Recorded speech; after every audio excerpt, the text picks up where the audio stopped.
Hello, hello, hello! Hi everyone!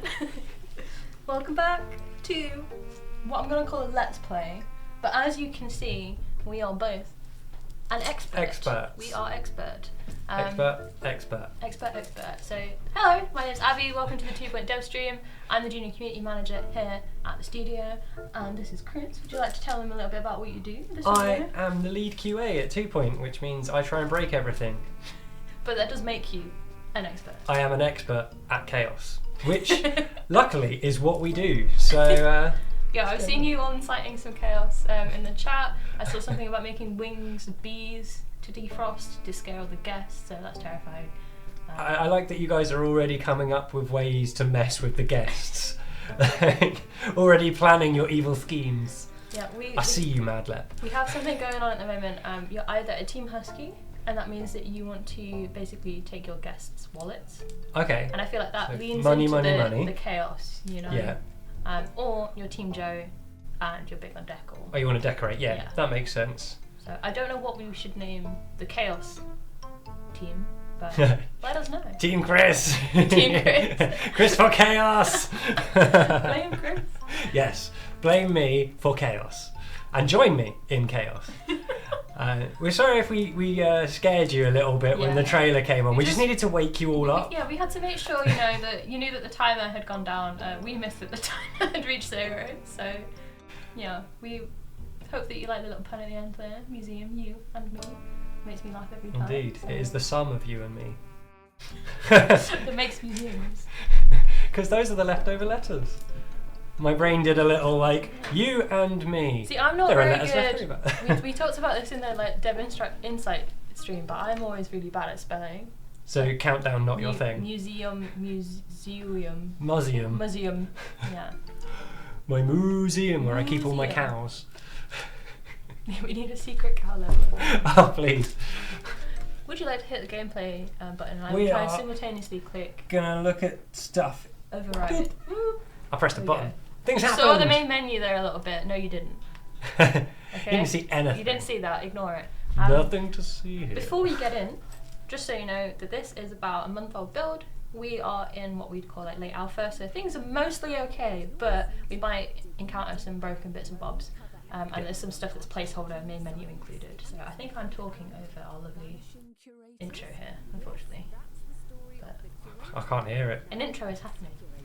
I'll put subtitles on. Yeah, it'll be beautiful. So, you might recognise this voice because I can't remember her name. Oh, fire me.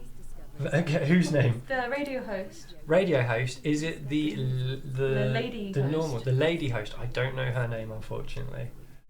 Luke said it earlier, someone in chat might know, but you'll be happy to know that people are back. Haley Von Trowell. Thank you. Thanks, cheers. Thanks, cheers. Hi, cheers. Game is quiet. You can't hear the game tannoy. Sad times. There we go. Shall I check? That's that okay. I've It leaves not something broken for you the to settings? experience when you play the game. I'm not going to give too much away. So, I'm going to speed run this part because I've forgotten what pitch means. Also, when the game actually comes out, Boop, boop. we need to do a challenge to see who can clear that camera tutorial the fastest. Because I have had to do that over 100 times. Can you do a combination of keyboard and mouse at the same time? You can do, yeah. You can, okay. It's super quick on a gamepad if you just smash the sticks. This is fast as... Okay, so chisel, that is where the fuck goes. Okay? That is where it belongs. Do you see it? Yeah, there's a purpose-built square right there for you to put your feet in. Beautiful. It's like a sock. It was designed for it. Look at it, it's beautiful, it fits so well. I've actually put it at an off angle. But the reason that I'm speedrunning is, earlier today we did a little bit of a Dev Insight stream, and last week the demo was actually available at Gamescom. So this is all stuff that you have seen, and the aim today is we're going to try and get as far as possible in the next couple of hours so that we can show you some of the kind of later on bits that the demo actually stops you from seeing. So we want to give you spoilers, basically. That's the idea. So we're going to speedrun as much as possible. Yep. We're going to answer your questions as much as possible, and then I'm going to spend absolutely ages messing around with decorating because I like decorating. So It's going to be beautiful. we hope. I can't spend 3 hours placing ferns, so No. you'll also be glad to see that I'm not going to block the foot That was something that Chiz did. I'm sorry, Chiz. Are you calling out all Chiz's mistakes now? He put the intro here and it did look very nice once he was done. But I think it was left in chat was like, what is this? What are you doing? So we'll have some trees. Now you guys can criticise Abby's building, although Abby's will look nice. I'm speedrunning this because I like to go in once you've done a little bit of enlightenment and gotten a little bit more decorative items, and I'll just redo the entire area. So for now I'm not too bothered about where I'm putting stuff, but obviously I want to get through the tutorial. So some tusks. I can actually go in and I can change what the tusks look like as well. So we've got a couple different options. Bit of customisation. Do the broken one. We've actually made quite a big effort with this game to give more customization on more items, because we did a bit of it in campus. We did it where there was kind of a very select pool of items, whereas we've expanded the kind of range of things that you can customize. So hopefully you've got more customization, and on a lot of the items you can choose your own color on like sections of the item like this. I'm gonna make it brown specifically for Andre. Oh, it's kind of bronze. I'm into it. It looks expensive. It looks antique. Does bronze count? Is bronze brown? Bronze is a brown. It's like a metallic brown, right? I'm struggling to go bronze brown. Bronze brown? Bronze brown. So there we go. It looks like if you've been for too many sessions in a tanning bed. That's what that colour is. Oh, the bargain hunt host. Yes, like David Dickinson. That's his name, yeah. I like to theorise that David Dickinson was not born of human parents, but of the unholy union of an Oompa Loompa and a badger. That's what you would get, is David Dickinson. The Gubbins, the Gubbins people. The cheesy goblin. The cheesy goblin, yeah. He's actually a descendant of the cheesy goblin. That's why. I can see that. I'm not paying attention to Albert at all. I'm sorry, Albert. Rin job, that is correct. It is the Towie look on ticket stands. Right. Are we going? There we go. Are we going to do a unified colour scheme, or are we just going to do... look at all the colours you can make! Probably should have done like... Does this work? This might not work yet. Oh, it kind of does. Oh, yeah. So a little palette you can save your colours to there, which is nice. Get rid of that, and then I'm just going to copy it. There you go. I also need... We're trying to speedrun. This would not be very good any percentage. That's a cool colour. What do you call it? Too many sessions. Too many sessions. 100. Yeah, earlier someone said the word puce for a colour in chat. Puce is a colour. And I was like, it sounds like it would be a horrible colour, but it's like a teal, kind of grey teal, I think. Apparently it was pink. And then Mark Webley came in and told us it was actually the colours of fleas. Mark Webley? What? We talked about barricading the door, but it does actually break fire safety, so we can't keep Mark out of here, unfortunately. We should get, like, water pistols or something so we can repel him. There were party poppers in here for the longest time, so I'm so sorry that you cleaned them up? I'm doing this to Albert, by the way, everyone. There you go. Right, so the aim of the game is to get you some spoilers, so this is definitely a world record pace. Should we time it? It will be immediately bested by the second person who plays through it. Yeah. I feel it's a bit of a cheat to set a world record before a game is available to the general public. We'll have an internal world record set. Surely that's like. Then we can have a beat the devs. Yeah, beat the devs. Yeah, any percent. Do you think that is that, like you were saying, like in speedrunning, is there a rule that you can't have been a developer on the game? Because especially as you are the certified expert, you know how to break stuff.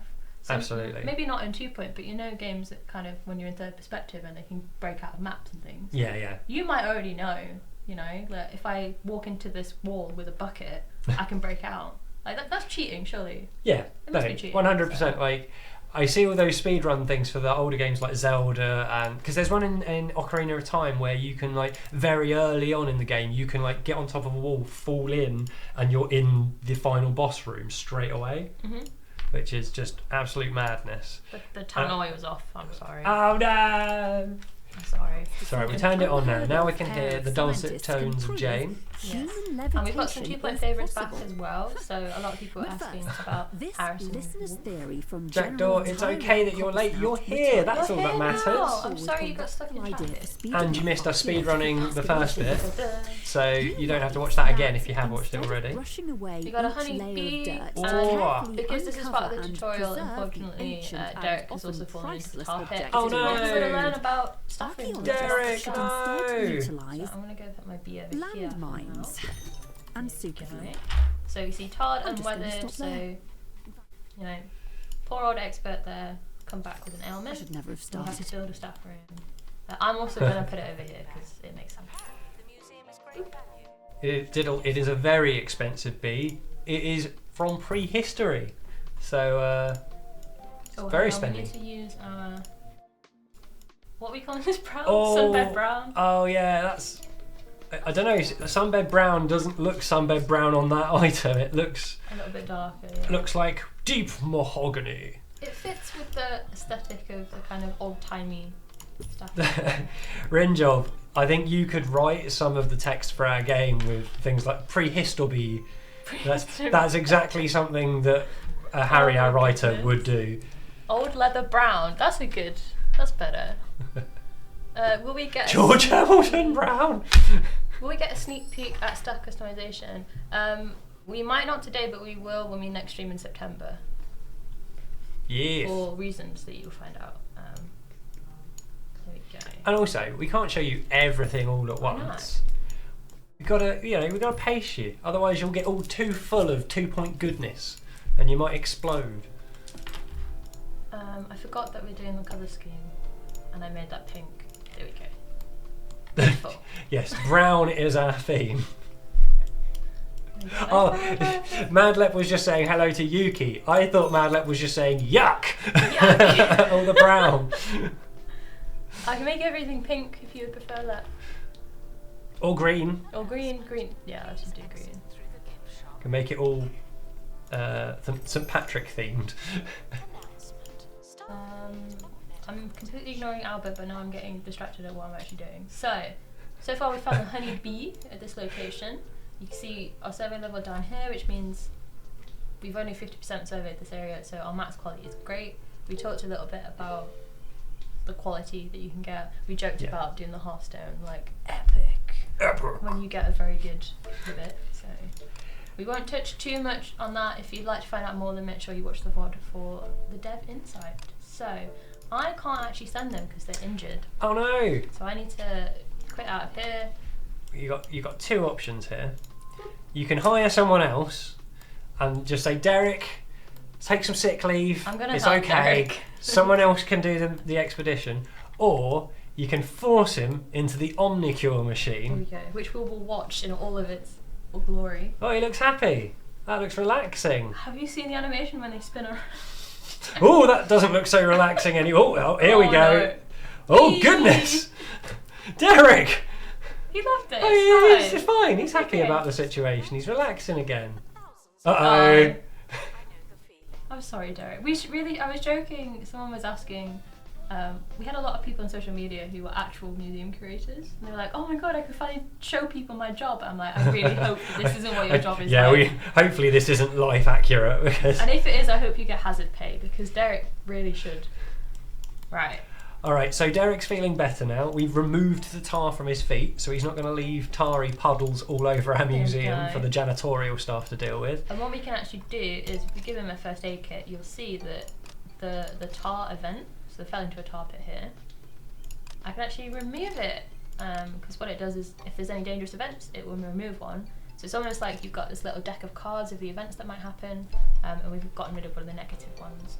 We spoke a little bit more in depth about that earlier, but you can train staff, you can get extra cargo, the time of year affects the event, so there's quite a lot of depth in the expedition, so off they go.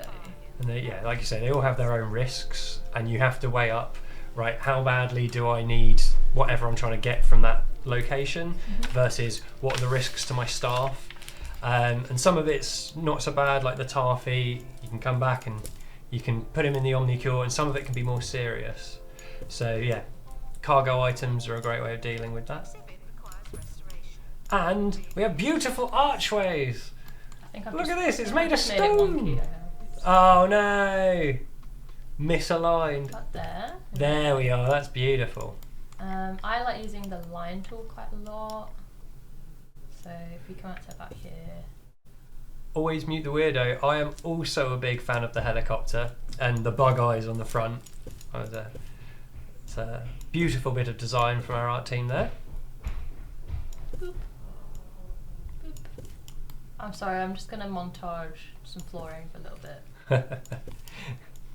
I'll try and do it speedily, but I'm not very speedy up there. Oh, Steph, what do you mean you don't care about the staff? We care about the staff. We're museum curators. We have to care about the staff. Are you saying you don't care about the staff? We're experts. Would you fire us if we got injured staff? Yuki, not like fully customised yet. We as you can see, we've got a bit of an array here. Array of different floor styles that you can use there. So we've got these different types of red. Let me put it on the square tool. Actually, I could just fill bucket it, can I? Oh yeah, so this is something we've added in to make the customising the floors a lot easier. And you can actually go to a lot more detail, because before it would just be like, make this room entirely this colour. And then in Campus we added a bit more of being able to put in like individual floor bits, especially outside. But now you have multiple tools to be able to decorate your floors the way you want. So you've got the line tool to do straight lines, you've got like square area.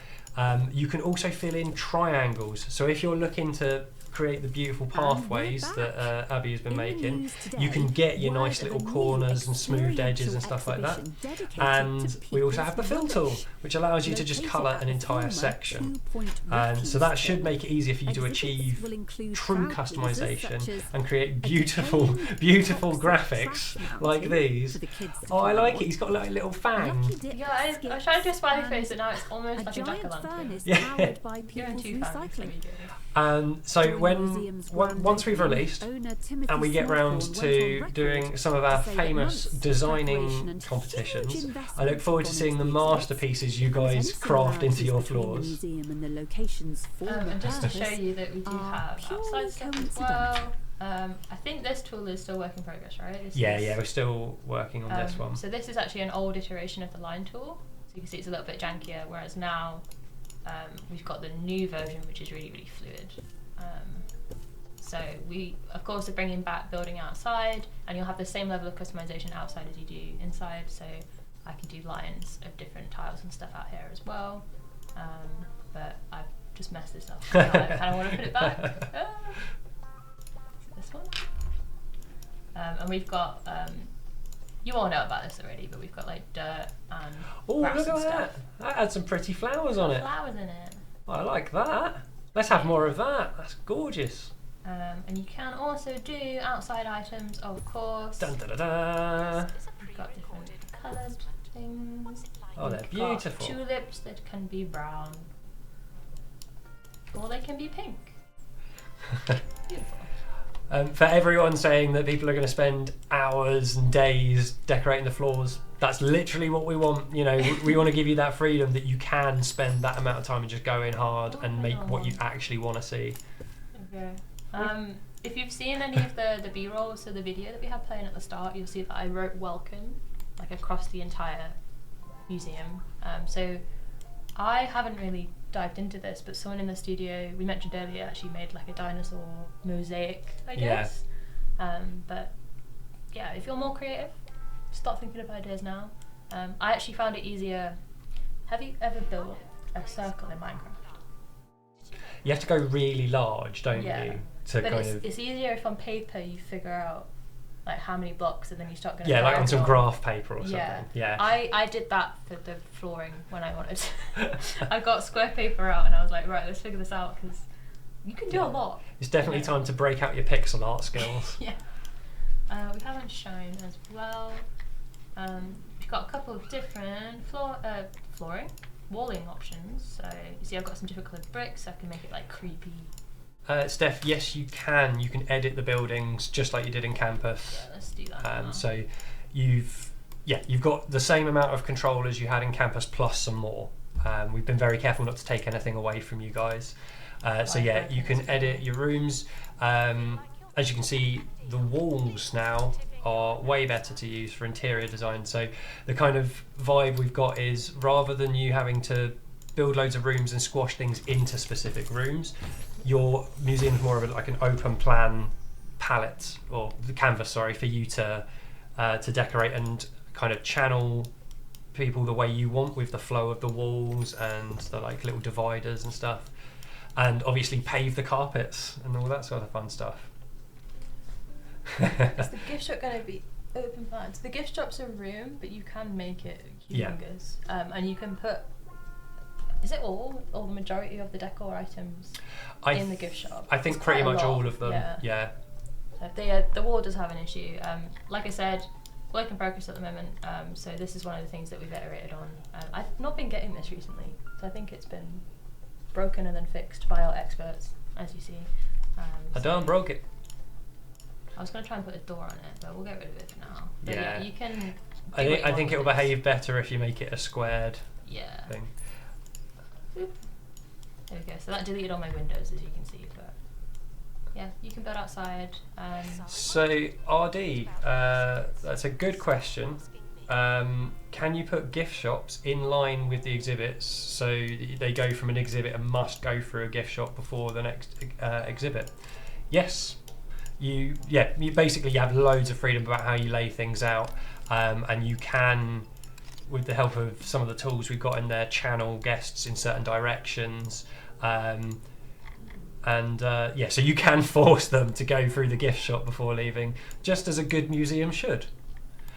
Or you can do what I believe Mr. Huskins was describing at a recent Gamescom interview of having multiple gift shops that they are forced to go through after every exhibit, so that you can maximise your bang for buck per guest. But yeah, Disney exit planning. Yes. Yeah, all of the great attractions know that the money is in the gift shop, and so yeah, build accordingly. Jackdaw, can rooms be diagonal like the internal walls? At the moment, no. The rooms are still working on the same sort of grid as they did in previous games. But outside of those rooms, you can channel things how you want to. I'm just going to do a very nice intro area. Oh, yeah. So I normally go pretty I'm liking the dino footprints. Yeah. Very, very lovely. I don't know how I want to do it. Is it going to break? I could block that off. Oh, wait. Steph, the guests don't walk around with gift bags, but there are some interesting things that come out of the gift shop, which we'll tell you about later. And at midnight, a giant gift shop with one tiny exhibit in the corner. This is a museum. If you need more cash and fewer questions, I'm not doing a very good job you of need speedrunning Swiggles. because I keep getting distracted by that. Other loan companies will have you jumping through hoops. Right, But we're here so to make sure I've kind our of sky-high jankily placed rates everything. are in I should reach for probably everyone. start having a look at where they're going. It is kind of just like, here are things! It's like you're I have done a decorate. We will get Right, where's Derek off to this time? Derek's going into a sandstorm. Oh no! Because apparently I'm an awful curator to my experts. Oh no. So you can see here it's autumn, which means that some places have special or dangerous events depending on the time of year. So if you're going to the cold mines, for example, sending them in winters may be a bad idea. Yeah. But here we can see that in autumn there's actually sandstorms going on, so there's helicopter damage is going to happen when I go here. But good luck, Derek. It'll be fine. Let's hope he makes it home.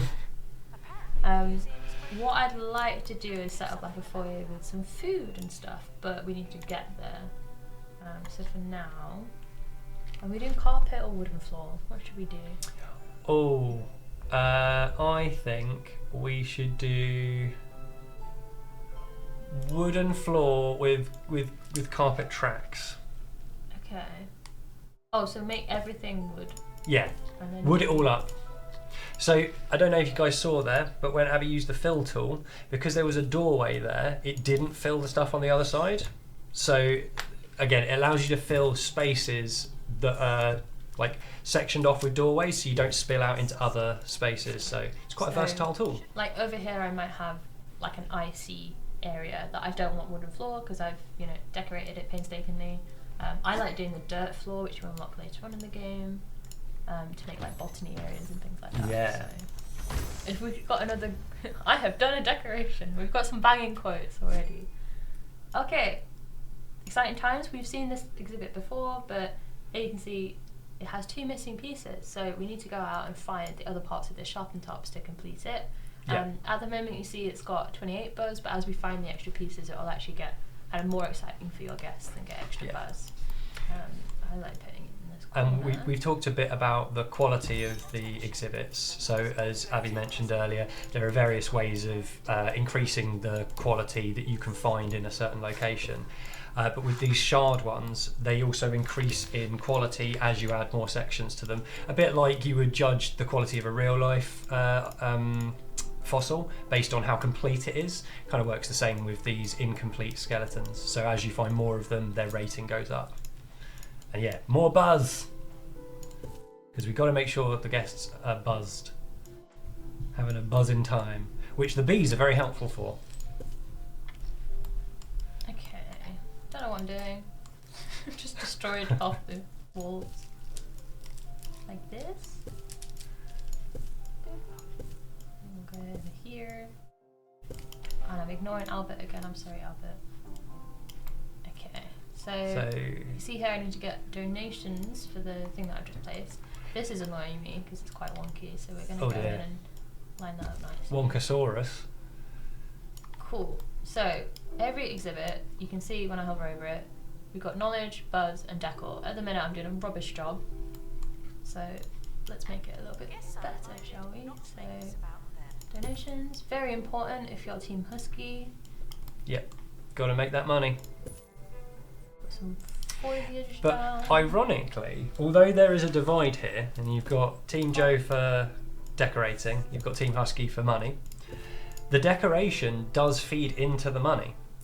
Because the better decorated your exhibits are, they get a bonus, a buzz from the decoration. So actually, if you're into the money, you also want to pay attention to the decoration. Mm-hmm. Now that said, we've tried to accommodate lots of different play styles, so you can kind of chuck the decorations randomly in the location of the exhibit, and it'll work. You can just do this if you'd like. Obviously, it looks horrendous.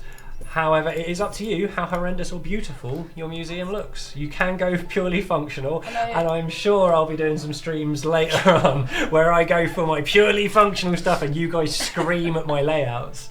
But for now, we're gonna make it look pretty. Yeah, and I hadn't checked before I started decorating, but you see that everything kind of has like a buzz request. So I've actually already done it. Nice. Done that. We've placed an information stand. If I go have a look at this bee, for example, I want to be in a donation stance, that's fine. Some of them might want to be near certain types of decoration. Some of them might want to be near like other exhibits of that subtype. So we're talking about prehistory, but you have fossils and dinosaurs and frozen stuff. So there's subtypes within the bigger theme. But sometimes you'll even get an exhibit from one theme asking to be near exhibits from a different theme. So you have to then consider, right, how am I going to lay out my exhibits? Like generally you're going to group your themes together, but actually I need this one to be close to that theme, so that one's got to be the first one in the line, that sort of thing. So there will be lots of different bits and bobs that where exhibits can empower each other and allow you to get more bang for your buck out of just one exhibit by how you place it in orientation to the other exhibits. Don't know what I'm doing. Mega ferns. RD, please breathe. Don't stop breathing. Wait, what happened? He said he can't breathe. Wonky trees, I can't breathe. I'm sorry. They are palm trees, so they are by definition a little bit wonky. Like it's organic. I'm leaning it over. Diddle asks, can visitors demolish the skeletons? No, but they can get stolen. Indeed. So we haven't gotten that far yet, but you'll notice that one of the objectives was that we needed to hire some members of security. So security go around and empty the donation bins, but you can also see that this person is very good at thieves standing by. Ooh. Which is handy. Very handy. So you've got thieves or vandals. You might get, what are they called? Is that on guilds attack? Yeah, so thieves guilds. Are like targeting a museum, so you need to be extra vigilant. So, it's a little bit like invasion, it's a little bit like an emergency in hospital as well, where there's kind of stuff that happens minute to minute that you want to look out for. We mentioned school trips as well, so you get school trips coming and visiting, and you've got kids running around as well and touching stuff. Damn kids! Yeah, kids. Where's my assistant gone? Did they leave because I didn't pay them? Monty, we have See, this is where you have to care about the They're just staff. standing in the bathroom. He's having a good time. Get in here. He's just Who said chilling you could go on in break? the bathroom. Give you a raise. I tell you what, have you built them a nice staff room to live in yet? They've got, it's okay. I don't know if I call it nice. It's functional. Oh, it was right next door It's as very, well. very proud. He's got sandwiches. What more does he want? I actually really need to get some donations in here to do this objective. Jack Greywolf, what is the lowest, highest price of tickets? Wow. Oh yeah, let's go have a look. So We're not obviously completely balanced yet, right? Exactly that. Just bear in mind that some of the numbers might change for balance reasons. But yeah, it's a balancing game for you as the player with the ticket prices, because if it's super low, then people will love that, and that will make them happier when they're wandering around. But obviously, you're going to make less money. Higher value, you're going to make more money, but people might be annoyed at how much they had to pay to get in, or they might even refuse to pay. And then that has its own sort of little suite of problems to deal with. So, as with everything in 2 Point games, it's about balancing different systems and different values. Like sometimes you'll want the higher ticket price because, right, I just need some money quickly, but other times you want to drop it down so that you can make guests happier. It's just a balancing game. Hello, John T. Are you John T of Geekism, John T? 'Cause John if so, love your videos. Thanks for coming in. This will be a VOD on Twitch, and we'll put it out on YouTube next week as well. So, yay! Yes. Good to see you. Yeah, really love your videos so far. If anyone doesn't know, I think we reposted them on like YouTube Community or whatever that's called. If you want to check out John T's videos, but yeah, it'll be available for a VOD. What we're trying to do is speed run through the stuff that you saw in the demo and get to some new bits. So we'll hopefully get there. I need money quickly. Yeah, you can, you know, if you really want to, I could just put donation stands, you know, like every foot in the museum. Because that's one thing you've got to be careful with your donation stands, is they have a maximum capacity. So if you don't have enough security guards or you don't have enough bins, guests can go and donate and fill the bin up, and then other guests that want to donate won't have anywhere to put their donations. So you've got to stay on top of that to make sure your money is regularly coming in, and also that you're not blocked from taking more money. Do a little seating area. But the other cool side of the donation bins is if you're, you know, again, in a situation where you need money quickly, you can manually grab your security guys and make them empty the bins so you can get your money in quicker that way. Yeah, where are they? Oh, they're on it. It's fine. I'm on fast Doing forward. it. Someone earlier said they loved the security guard's little walk. Oh, the hands behind back, official security business walk. Yes. There it is. I feel like I get judged and, you know, feel like I have to donate more. They're coming at me with their nose up. Yeah, that's it. It's like, oh, watch out, security, quick. Thank you. I'm going to do my job better now, I am. I'm going to get another assistant just because we've got quite a queue going on. I'm going to make sure they are not a toilet terror. Jackdaw, I love how excited you are about corner seats. I also was excited when I first saw them. It's like, corner seats. Beautiful. So we have, at the moment I don't have that many unlocked, but as you progress, each of the themes have decorative items and other items that are kind of tied in with them. So you might have seen the dinosaur like head bin. There's like a lovely marble bench for coastal, for marine life. So you can really go in and kind of have these incredibly thematic areas that are specialised to what it is that you're showcasing. So yeah, at the minute, we just have these lovely colour changing corner seats, but later on you will get more. I love our community. Before Yuki joined the chat, Lep said, absolutely no pink, when we offered to turn everything pink.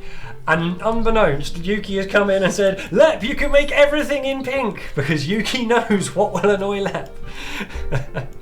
You guys are beautiful.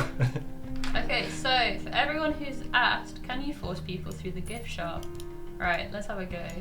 So, what I like to do is put the exit to the gift shop over there. Have that here. We like this. This is good. We'll make everything pink. Okay, beautiful. I'm gonna start out with 1 till for now. Are you deliberately pinking up to annoy Lep? I'm sorry, Lep. We've had a lot of brown, okay? Now I want pretty colours. You'd see that when I clicked on here, it said select which theme you'd like to display. Obviously this UI is a little bit placeholder, but you know, there's a lot of space here where the themes could go. So what could go there?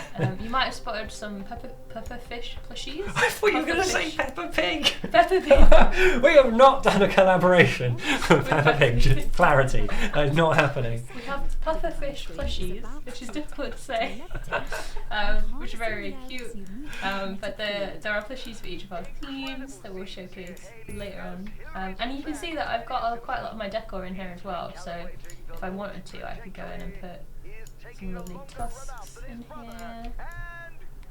There we go. Leafy stuff. Someone asked, can we put the gift shop over the exit?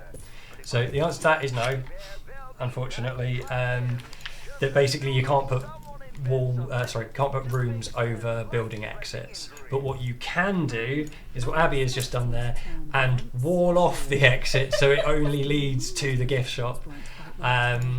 Also, have we got the special door? No, not yet. But oh, there's a special door, guys. Yeah. So right now we don't have it, but are you talking about the one-way door? Oh yes, I am. The one-way door. So you can create sections where someone goes through a door and then they can't return. So, for instance, you could one-way funnel people into your gift shop, and their only option is then to leave via the gift shop. Evil Abby is getting love in the chat. Because I was watching, I was lurking in the streams last week at Gamescom, and I can't remember which streamer it was, but their moderator was the most chaotic. They were like, make a maze with 6 gift shops. And it's like, they only have like a demo that's supposed to last 20 minutes. They only have an hour and a half to play the game. Like, and you're already encouraging absolute evil genius levels of stuff. So, right, let's see if I can make that look nice. Oh, it's beautiful. Like this. I don't know what I'll put here. Maybe there's some Your benches. skill with the line tool is the amount of time I've like broken things. Corporate. Spent a lot of time with that tool. Yeah, what's it called when you get sales quotas in your job? It's like, as a curator, I'm set like 1,000 plushies a month or something. Oh, I've not got enough info. Oh, I just duplicated the wrong thing as well. Chisel KPIs, I remember those. Key performance indicators for the uninitiated. I swear that, like, okay, when I worked in Subway, I don't think we would call them KPIs. Maybe there was like a different term for. I think lots of the bigger companies like have their own phrases for these, like key performance indicators. When we had to sell guacamole, that was about guacamole. No one wanted guac in Nottinghamshire. I'm sorry, they didn't know what it was. What is a avocado? You work on commission. We don't, no. But as a curator in this museum, I might, you know. Big corporate, big county corporate. You know, Tabitha wants that dollar. So. No. My only KPI in this game is, of course, what my guests are thinking. That first one to say that I was going to concentrate on decor is not Some good. exhibits are poorly decorated. The ticket was okay. So let's have a look at decorating, but I have just noticed that I've unlocked vending machines now, so I do want to... We need gubbins. So, Bleeb84, welcome to the chat. Thank you for your first time chat. Nice to see you. To answer your question, which was, in previous games you had the goal to cure patients or students had to get good grades to finish a level. What are the goals for this game? Is it just number of visitors? No, it is not. So your kind of overall like high level aims are twofold. It's to put together a really good collection of exhibits and to make your guests happy. And kind of as a third prong on that wheel is also keeping your staff happy, because you need to do that to expand your collection and to keep your guests happy. All of these things are happening in game, as you're saying, and it's really spooky. So you're looking at the guests' happiness, so you have to look after their various needs, which include their thirst and drink, similar to the other games. So you've got to keep them hydrated and fed. They need the toilet. They like to have well decorated stuff around them, so you've got to make sure your exhibits are decorated well and that your general layout is attractive to them. They also want to be entertained. So we talked about children much?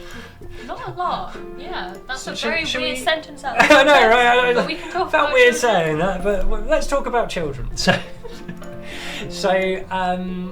the adults will get entertainment from viewing the exhibits, from reading the information stands, but as in real life, children need a bit more stimulation than that. So for the children, we have to build interactive displays, which are a special type of exhibit which you can make yourself. And those are more entertaining for the younger generation, and they get their entertainment through those. So you've kind of got to balance looking after adults as well as children, and obviously the school groups that come around as part of that. And then there are some like specific archetypes, like so as you've seen from our other games, we've got like some characters are specific types. So Campus had obviously the different classes and the different themes for the classes. You'd have like the goth characters and your knights and stuff like that. So some of those won't tell you which ones, but some of those are making a return, and they will have their own desires. We've got personal goals, but it's not called personal goals, but it's like personal goals from Campus, where guests will have a desire that they want satisfied. So again, you'll have to change your layout or the content of your museum to make sure that you're meeting those goals for them, so that they can realise their deepest desires while on visit. You complimented my line tool usage, and I've just completely messed it up. I would have made a much worse mess, I'm sure. If you look real hard at some of the trailers and stuff, we have spoiled a couple of the archetypes. I'll spoil one right now because people kept mentioning it on socials. It was the cave people, the cave family, prehistoric family. So they kind of look a little bit like Fred Flintstone, if you know what I mean. So obviously they're going to have a preference for what they want to see. But at the minute, I think we've got, is it like tourists? Is that what these guys are called? Yeah, those guys are tourists. And then just like kind of generic guests as well. So we'll go through here. We'll go through this menu. So here we can see desire to stay. So this is tied to happiness, right? Yeah. So we want to meet all of these needs here. They kind of have a set time that they want to stay in your museum, and obviously the longer they're in there, the more donations they'll make, and potentially the more they'll buy at your gift shop as well. Mm-hmm. Yeah, and you can see a little log here as well. It says it's for the group, but this person's visiting on their own. Oh no, my bee is stinky, so everyone's lifting Stinky their bees! No. But here we go. Oopsies. The horrible odour of preserved history. But as you can see there, the expert had to maintain that exhibit. So some of the exhibits, if they're left alone to their own devices, will just get dirty and grubby, whereas others might have an effect that occurs when they get into that state, when they get into that sort of disrepair. So the bee there, for instance, as it became grubby, it became stinky because the amber started to decay. So was that Derek that did it as well? Oh, it might have been. It might have been Derek. So Derek comes along and does some cleaning on it and restores it. And now it no longer makes people run with their noses pinched, which is good. Other exhibits might have more or less exciting repercussions. Yeah, we showcased the frozen bees earlier, which I saw people in chat were encouraging chaos. So Frozen bees is one of my favourite things we've ever done, because it's just the chaos that is unleashed when bees defrost is so good. Okay, Okay, training rooms. We had a lot of feedback on the training rooms on campus. A lot of people who played on controller especially found it was quite a lot of clicks and quite repetitive. Yeah. This is kind of, I think Husky described it as like the middle ground between hospital and campus, so we took on quite a lot of feedback, and you can see I've put quite a lot of tables down. This is a work in progress menu, as you can see. But I've got all of my staff here, and you know, I could go through, and again, work in progress, but I could go through and train multiple people if I really wanted to. But at the minute, we need to do the tutorial, so we need to do survival skills. So this is going to help out on dangerous expeditions, which will help us unblock coal mines, which is another point of interest in the expedition map.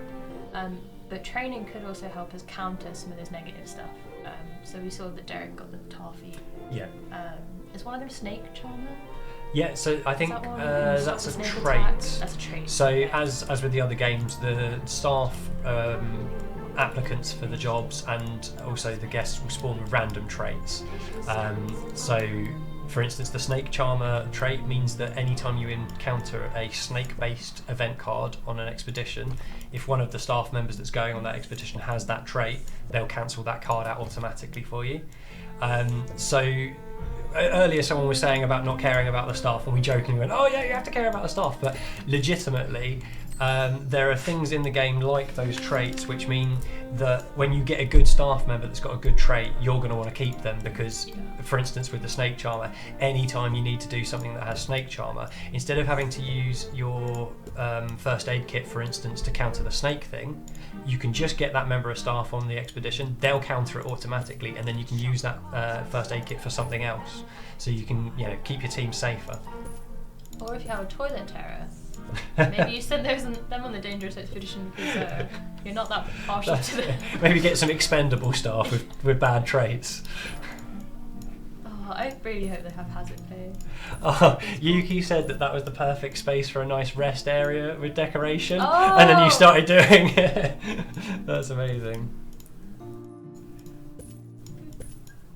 Boop, I need more security. Jackdaw asks, will the gold toilet be back? Oh, we're actually discussing this at the moment. We would like to do a golden item. We've not decided what it will be, so there you go. A little bit of spoilers. Yeah, we were chatting about what it will be. We think toilets are a little bit less relevant in this game. We obviously still need them. Yeah. But I think when you were building stuff for students, you were building a lot more bathrooms because you had the like living areas for your students.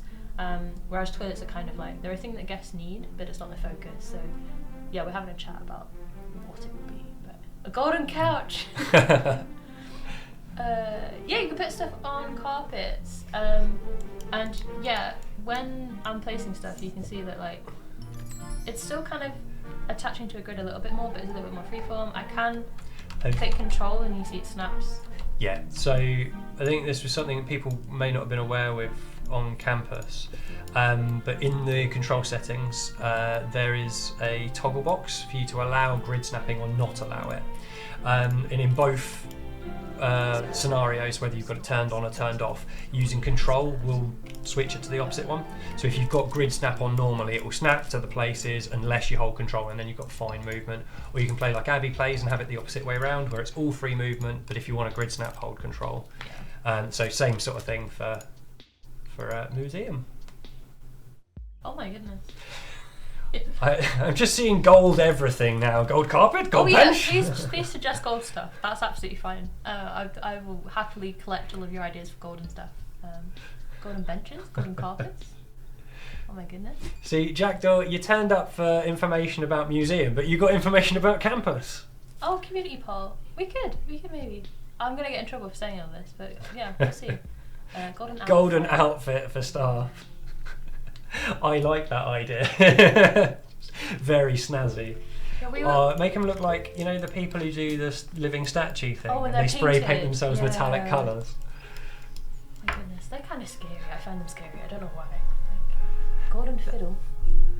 Vending. Oh, golden gubbins. That's a good idea. Golden gubbins. Yeah. I really like the vending machines in this game. I never thought I would say that about a vending machine, but there's something about the reflection that's really cool, and the light that it gives out as well. I think it's more obvious in this one. So Very, very cool. yeah, as I'm sure you guys have noticed from any of the content that you've watched from this, we made a massive jump forward in terms of the lighting on this game. Big shout out to Ben Perry, one of our coding team, who pioneered the new lighting system. Yeah, as you can see, Very it gives a lot more depth to the game. It just feels nicer. It was really hard not to tell you about this early when I was coming in to do campus streams, having been testing this, because when you come from one to the other, the difference is night and day. The number of times that I nearly said campus when we were on a campus museum when we were on a campus stream as well. We did it though. We had no leaks. It was a very, very successful launch. It might be like one of the best. Like, I don't want to say easiest because launches are always a bit stressful for everyone, but nothing went wrong. Ooh, a dilemma. No one blabbed. Nothing. Yeah. So this is one of the cool things that happens with expeditions, is a dilemma where you have to make a decision to choose between two options. They may have negative or positive connotations, or both. So you have to pick carefully.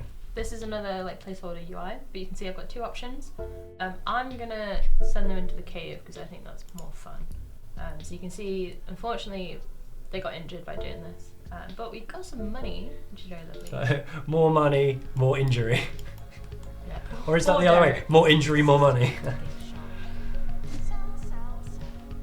Okay.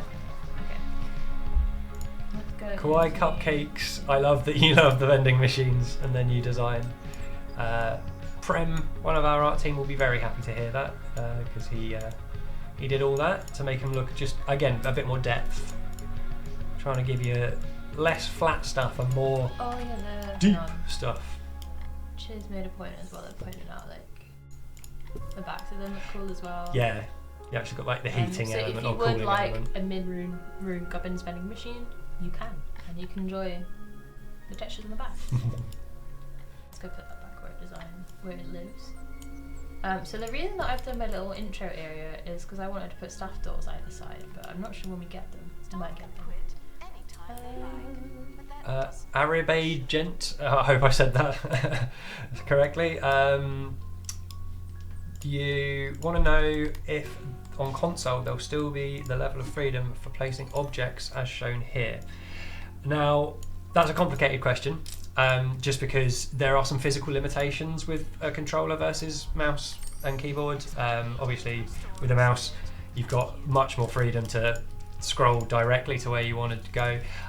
With controller, we've tried to make it as similar an experience to mouse and keyboard as we physically can, given the limitations of the hardware. So you can still do the grid snap turned off on controller.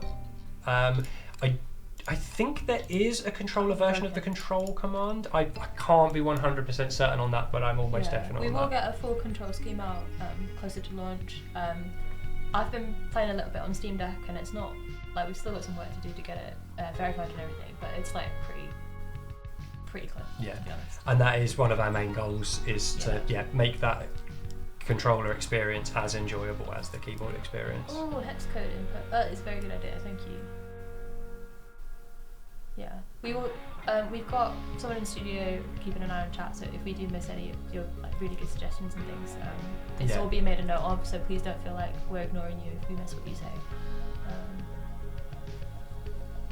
Yeah, I really like playing this game on Steam Deck. I know that it's not like done, and we have some work to do, but it's good fun. Yeah, you can do rainbow benches if you would like. It's beautiful. You can also, I forgot about this.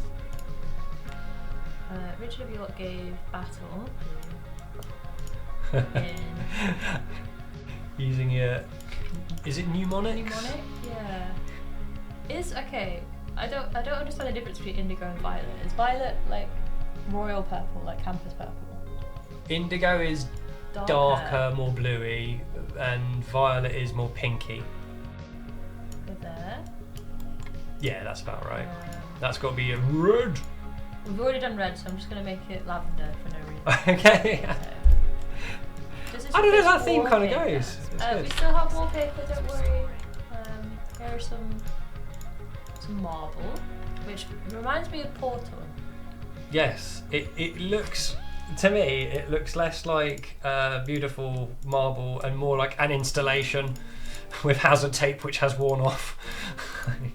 Yeah, it reminds me of the It's a good panels look. with the orange bit. Yeah, we've got paneling, we've got kind of like basic blue wall, but then the kind of thematic ones are this default. There's also like a creepy dungeon brick. So Portugal the Mark, yeah, we're not replacing wallpapers. We are allowing you to do that, but where with Campus it was generally like this entire room is now this wallpaper, as you can see Abby doing. You can place it tile by tile. If I go in here as well, like You can do it within the rooms, you can do it outside the rooms, you can do whatever you want. I could make it a creepy cave in there if I wanted to. So. Bonjour, hello. We do ask to use English in chat just so that we can moderate and we know what you're saying. If that is okay. Assuming we have graphic options, yeah, it does affect lighting. So I can actually show you this if I zoom out. So if I go very, very low, you can see it kind of dissipates and changes, but we still have shadows and things going on. So Diddle, yeah. Oh, you're already answering it. I kind of zoned out there for a second. I was like, Abby is talking. I'm just going to read the chat for it, and then try to respond to the exact thing you were responding to. You can see, like, I can turn the reflections off and stuff. Yeah. If you need to kind of turn things off and tweak things, you can do it by personal preference. So I normally turn like the camera flashing off. That's one that affects me because I have like light sensitivity, so you can turn that off. If you are playing on something like your Steam Deck and it's getting a bit hot, you might turn reflections off and stuff like that. So it does affect lighting, but you can kind of tweak it to, what's the word? If you really wanted reflections, you could turn something else down. Yeah. You know, so. Yeah. Yeah. Crop, like, what's the word? Decrease something to increase another thing, like a bit of balance there. Just like the game itself. You don't get letters from Tarquin, but you do from Tabitha, is it? Did we decide who they were going to be from? I don't know. It might be Tabitha. We do have a lot of characters that Although I you know and remember love seeing the name declaring. Foxbridge around. Oh, it might. Good old We'll see if we'll get that far. Tarquin Foxbridge. So you test them. Yeah, what does QA do? Do you want to talk a little bit about QA? What does get hit? Did someone ask that, or did you? Oh, Is Steph. this something you want to know? Steph said, Abby said that what you do try you do? to break the game. So yes, I test. Well, my team tests. I lead the testing. We also have a beautiful external team out in Bulgaria. Hi guys, if you're watching. Hello. So yeah, a lot of people assume that testing the game just means playing it, and there is an element of that definitely. But a lot of it is focused on when we get a new feature, for instance, we'll just attack it from every angle, try to work out every way that you can possibly interact with that feature, and try and give it all of the different types of input and stuff that it will get when a player is actually playing it. And then, you know, there's always going to be something where even if someone's made a really great feature and they've implemented it perfectly, they may not have considered one scenario of how someone can use it, and that'll be where the bug is, because we just haven't taken that into account and handled that eventuality. So part of our job is just working out all of the different ways that something can be interacted with to make sure we've considered all of the use cases. And then a lot of it is very boring stuff like checking every single item can be placed in a certain location, or all of that fun stuff where you spend hours doing repetitive things. But it is a very rewarding and fun thing to do. And yeah, You might have awkward things where, like, I'm taking a load of B-roll, so I'm zooming in dead close to stuff, and I'm going, that doesn't look quite right. And half of our job is responding to Abby's posts in our bugs channel. I'm sorry. But yeah, we have like a studio-wide bug thing, so a lot of the time I'll post something and you guys already know about it because they are the experts. So they're going to catch stuff a lot of the time before we get a chance to see it. So hello from California. Oh my goodness. Whoa, welcome. hello. I should ask Spiff and Brit to break their game. We've had a couple of different creator recommendations. But I can't remember who it was, but for Marine Life, someone was like, I want to see the diet, you know, aquarium full of fish, like the the worst possible aquarium possible. So yeah, we'll be talking to creators a little bit later on in the campaign because we're keen to get the game out there and get it in people's hands as well. So yeah, we will get there eventually. I'm not paying attention to my objectives. Oh my goodness. Kawaii Cupcake, you are correct. If there is something to break, I will break it. In fact, one of my pet peeves with my job is quite often I have to review other people's issues that they've submitted. And invariably, if I am looking at someone else's issue, I'll find another one that's sitting alongside it that just like, oh yeah, this adjacent thing also has a problem, and it becomes a snowball of me just finding more and more issues, and it gets a lot. But again, it's still fun. Next, Dev, you asked lots of things which we can't tell you. Sorry. But if you're patient, you'll find out. Yeah, we will let you know news as soon as we have news. A lot of people have asked about mod support, and it's something that like we've asked the team about, and it's been considered and everything. Obviously, we brought mod support to the last 2 titles. So we're trying our best. We will get there eventually. You don't like being patient. I know. I was hoping that the stream today would help with that, but it might make it worse. I don't know.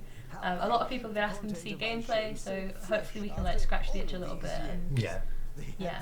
Come watch our streams and Wishlist on Steam. Those are the 2 ways to get information the quickest. Yeah. We're on pretty much every social media platform as well as Discord. So yes, the bees. So yeah, you can follow and get updates in whatever way you would like. Oh, there you go, Moobot saying thanks Midnight, saying I'm so sorry that Wishlist that's there. the ugliest Moobot post you've ever seen. It is a beautiful link. Right, so I'm gonna decorate this and then we can break it afterwards, okay? So, snowy rocks, they also need to be cold because they're covered in snow. So we'll dot some of these around. Now I've been told that I cannot touch the ice floor because it will break the game. But we do have ice flooring to make a lovely little diorama. And we have, I think, wallpaper. Oh, it's marble, what's that one? That's ice. Steph, I promise it will be worth the wait. Because as we're saying, there's still a work in progress. We've still got to make it the top quality experience that you guys expect from us and that you had from Campus and Hospital. So although it looks great now, believe me, it's going to be even better by the time we get it into your hands, and that time that we're taking is well worth doing to make it the best game it can be for you. Fix the ice floor and the wall that broke earlier. So, oh, I've not seen this before. It's like a snowman. Oh, even I'm getting surprised. Snow pillar. Like someone else commented on your lovely purple carpet. I enjoy the contrast between the dinosaur feet and the purple carpet. That's oof. Because I made these ones darker for the red, but it actually works. Oh, we've got children, maybe. Uh-oh. There they are. So yeah, as we were discussing earlier, interactive displays are the way to entertain the children, and you have to make those yourself in the specific workshop room. Which Abby's going to make for us now. Do we need extra space for our workshop? I kind of wanted to make a little staff area later when we get staff walls, so I might do it like this, and then maybe the staff room in the back. I don't know. It'll make sense eventually. What gubbins can I put in here? A pink bin, yes please. Portugal the Mark, another good question. So, in terms of challenge, Campus was... You found Campus 100% easier than Hospital.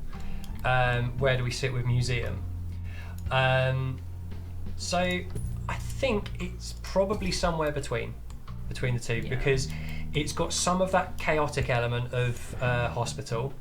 Because I think what made Hospital way more chaotic than Campus was you had patients constantly coming into the hospital and you constantly having to deal with them, make sure things are working, to keep them processing through, provide special rooms and special things for those patients that you're getting.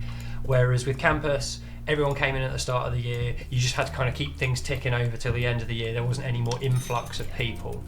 And yeah, so that made Hospital way more chaotic, Campus a bit more kind of structured.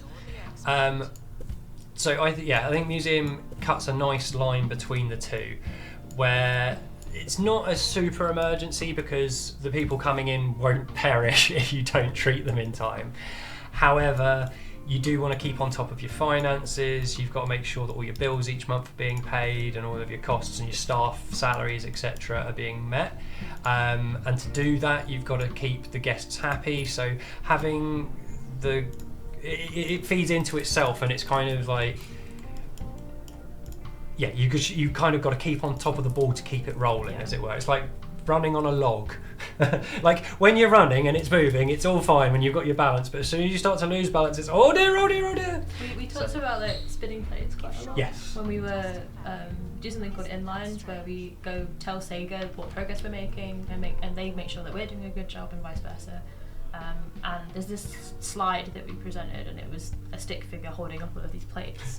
And one of the plates was exhibit maintenance. So you saw just then I hired another expert because I sent an expert out on an expedition, so there's not someone at home taking care of things. And for prehistory, that's okay. They get a bit dusty, a bit smelly. But it will. That will obviously affect the amount of money you're making, because if the exhibits look dirty and aren't as impressive, you won't get as good donations. Yeah, and if it were botany instead, and I didn't have an expert watering my plants, they could die. Yeah. And then I don't have any more exhibits, and people, and they're not going to leave a very good review if that happens. So that's one of the spinning plates. You then have like thieves and vandals coming into things. Yeah. You have the different guest archetypes as well, so you're trying to meet everyone's kind of wants and needs and things. So there's a lot, everything kind of overlaps, I guess. Yeah. And a part of it is the kind of random element of the expeditions. Is sometimes you're going to want to go on multiple expeditions to a location because you're after a specific exhibit, because you know it has a certain buff on it that's going to make your museum way more efficient. As we were discussing earlier, with some of the exhibits having specific impacts on the exhibits around them. Or you might just be like, I really like the sharp on tops. I want a pristine sharp on tops. So you're going to keep going until you've got all of the parts of that exhibit. But as Abby was saying, in the meantime, you're like, okay, I've got to increase my knowledge of those exhibits so that I can make my guests more informed. So I need to be going through the process that you do to gain knowledge on things. So there's a lot of different aspects that all feed into the guest overall happiness that you have to maintain at the same time. Structured chaos. Structured chaos. We're going to use manage your mayhem with like a marketing tagline, which I thought was quite good, or curate chaos. Another one. So, we've had a lot of questions. I saw one of these offenders are like invasion. Yes and no. Your thieves have to be revealed or found, so they'll look like ordinary guests at first. You might get a thief guild attacking, and it might be a specific type of thief. So boggers, isn't it? Boggers, come out of the toilet, they jump out of the toilet. So you need to make sure that you have security measures on hand to detect these thieves. If you don't detect them, then they might nab something and start legging it. So you're wanting to ensure you have these security measures so that your guards can find them and reveal them and have a better chance of catching them. Because if they already grabbed something, they've only got to make it out the door. So yeah, it's a little bit like invasions, but they're not just running in trashing the place. They're sneaking around a little bit as well. So. And a related question, Jack Dor asks, can people steal the donations? So the criminals mentioned can in fact bust into your donation stands and steal the money from there. So it's another reason you've got to have your security on their toes.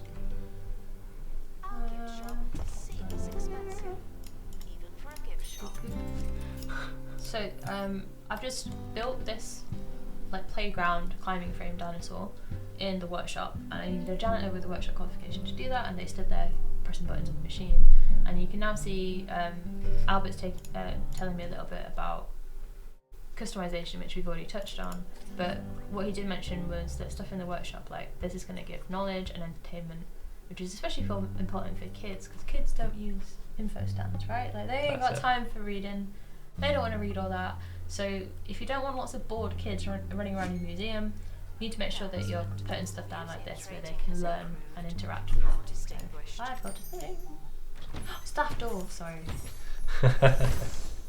Very excited about the staff door. Okay, now that we have both the fridge and the bee, shall we defrost them? Yes, defrost. Right, so I'm going to delete this. We're going to go zoom in, we'll go photo mode, here we go. And we'll just sit back and watch. Steph asks, what are your favourite things about hospital and campus, and is it in any way included in museum? Oh. So personally, I think one of my favourite things about our games is the puns and the silly, like, stupid takes on real life stuff, and that's definitely in here. Like, that's just what 2 Point is. Yeah. So yeah, from my point of view, yeah, my favourite thing, the humour, is definitely still there. I did like how chaotic hospital could be, and that you could get into states where you were just reacting to stuff all the time.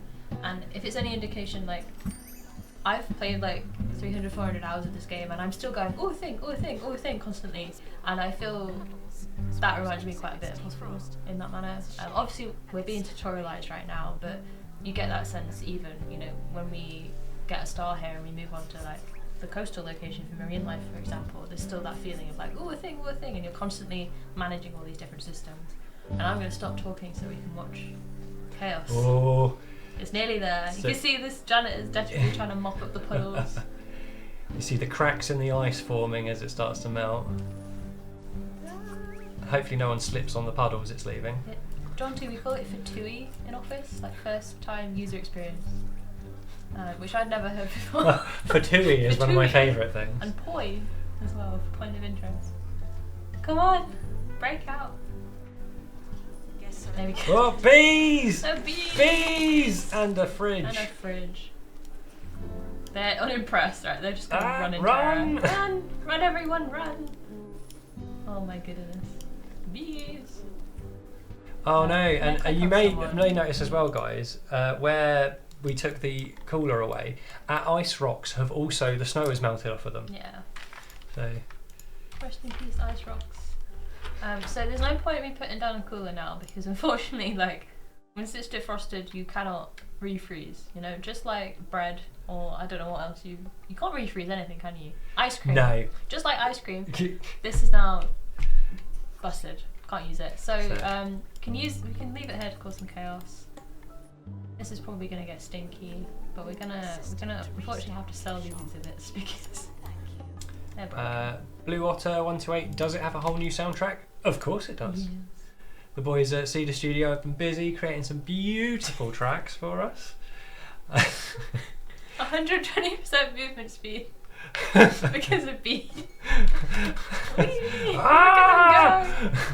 they're called Ronaldo Itch as well. Unfortunately, you cannot leave because you're being chased by bees unless you go to the gift shop. So. Portugal the Mark, who decides on the NPC names? The random name generator within the game does. We do have a bank of names that are pulled from. And in fact, some certain archetypes will have some names that are more likely to appear for them, but it is all random. And there are some great names that come out of it. Dogflood? I've not heard that as a surname. Ellie Eruption. Wow. Amazing.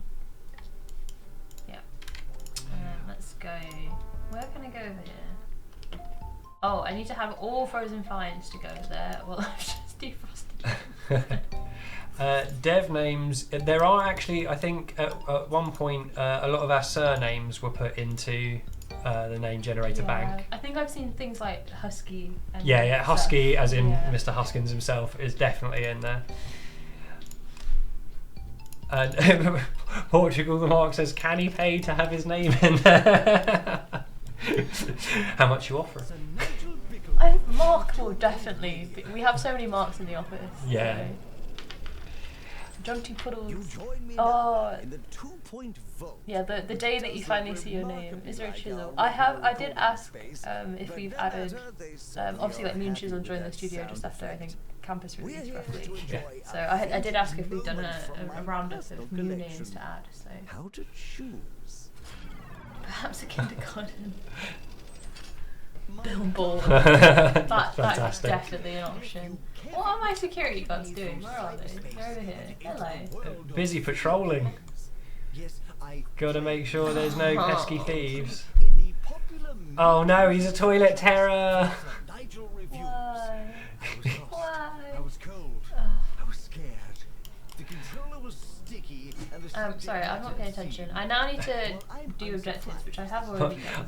I love that you've already gone mad decorating, and now it wants you to decorate more. And this, guys, if you just saw that, that's the classic QA way to do objectives. It's like, quick, move on. Get out of here. Isn't that strange? Boop. Build a staff-only door. I will indeed do that. I'm really bad. You might see me flicking between menus. I have really bad muscle memory, and I keep going to the campus menus. Boop. Ta-da! That's a good question. Abby, what is your favourite museum piece in the game? Oh, exhibit. We chatted about this earlier, and I mentioned spoilers. The Scary Haunted Doll. We'll be showing why the Scary Haunted Doll is my favourite on Friday 13th. That's coming up soon. Oh, excellent. Thematic. Another one is also from Ghostology, and it's a FNAF reference. If you know Five Nights at Freddy's. Oh, I know the one. I love that exhibit. What about you? What's your favourite? I am a big fan of the Tug-O-Warus. Oh, it's like the palindrome. Yeah. It's like a dinosaur with two heads that's like pulling into opposite directions. I just think it's a fun dino design. Although actually the sharp on tops is also really cool because it's a mixture of an Ankylosaurus, a Stegosaurus, and a Triceratops, which are three of my favourite dinosaurs. So I just love that we've been able to take a bit of freedom with dinosaur designs and not just do like realistic dinosaur designs, but go really out the box with it. Lots of puns, lots of silliness, but the result is some really cool dinosaurs. So, unfortunately, the helicopter got broken. So we've got a lovely janitor on it. Thank you, Sammy. So they're going to fix that out before we can go out again. Lots of good favourite exhibits that people are calling out from the trailers and any other streaming you've seen. Oh, I have found the floppy disk. Here's the floppy disk. There we go. Beautiful. Yeah, I absolutely love the pufferfish. I think, was that one of our first fish? Yes. Yeah. I think it was. We always knew that we could do something funny with pufferfish. I remember when aquariums first got added in, and Jack's part of the production team put a little screenshot of the pufferfish like in some seaweed, and it just looked so distressed. And I was just like, hiding. that is immediately my favourite because it's just kind of like looking out.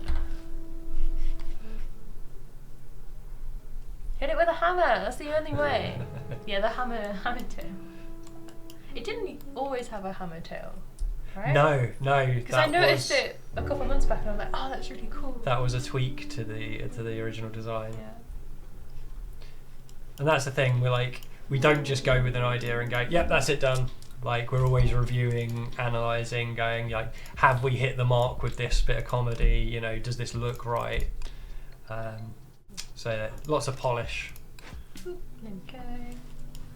Right, so I'm at a bit of a stall objective-wise right now because I'm just I need to unlock more expedition locations. However, I want to finish my dinosaur first before I move on. Yeah.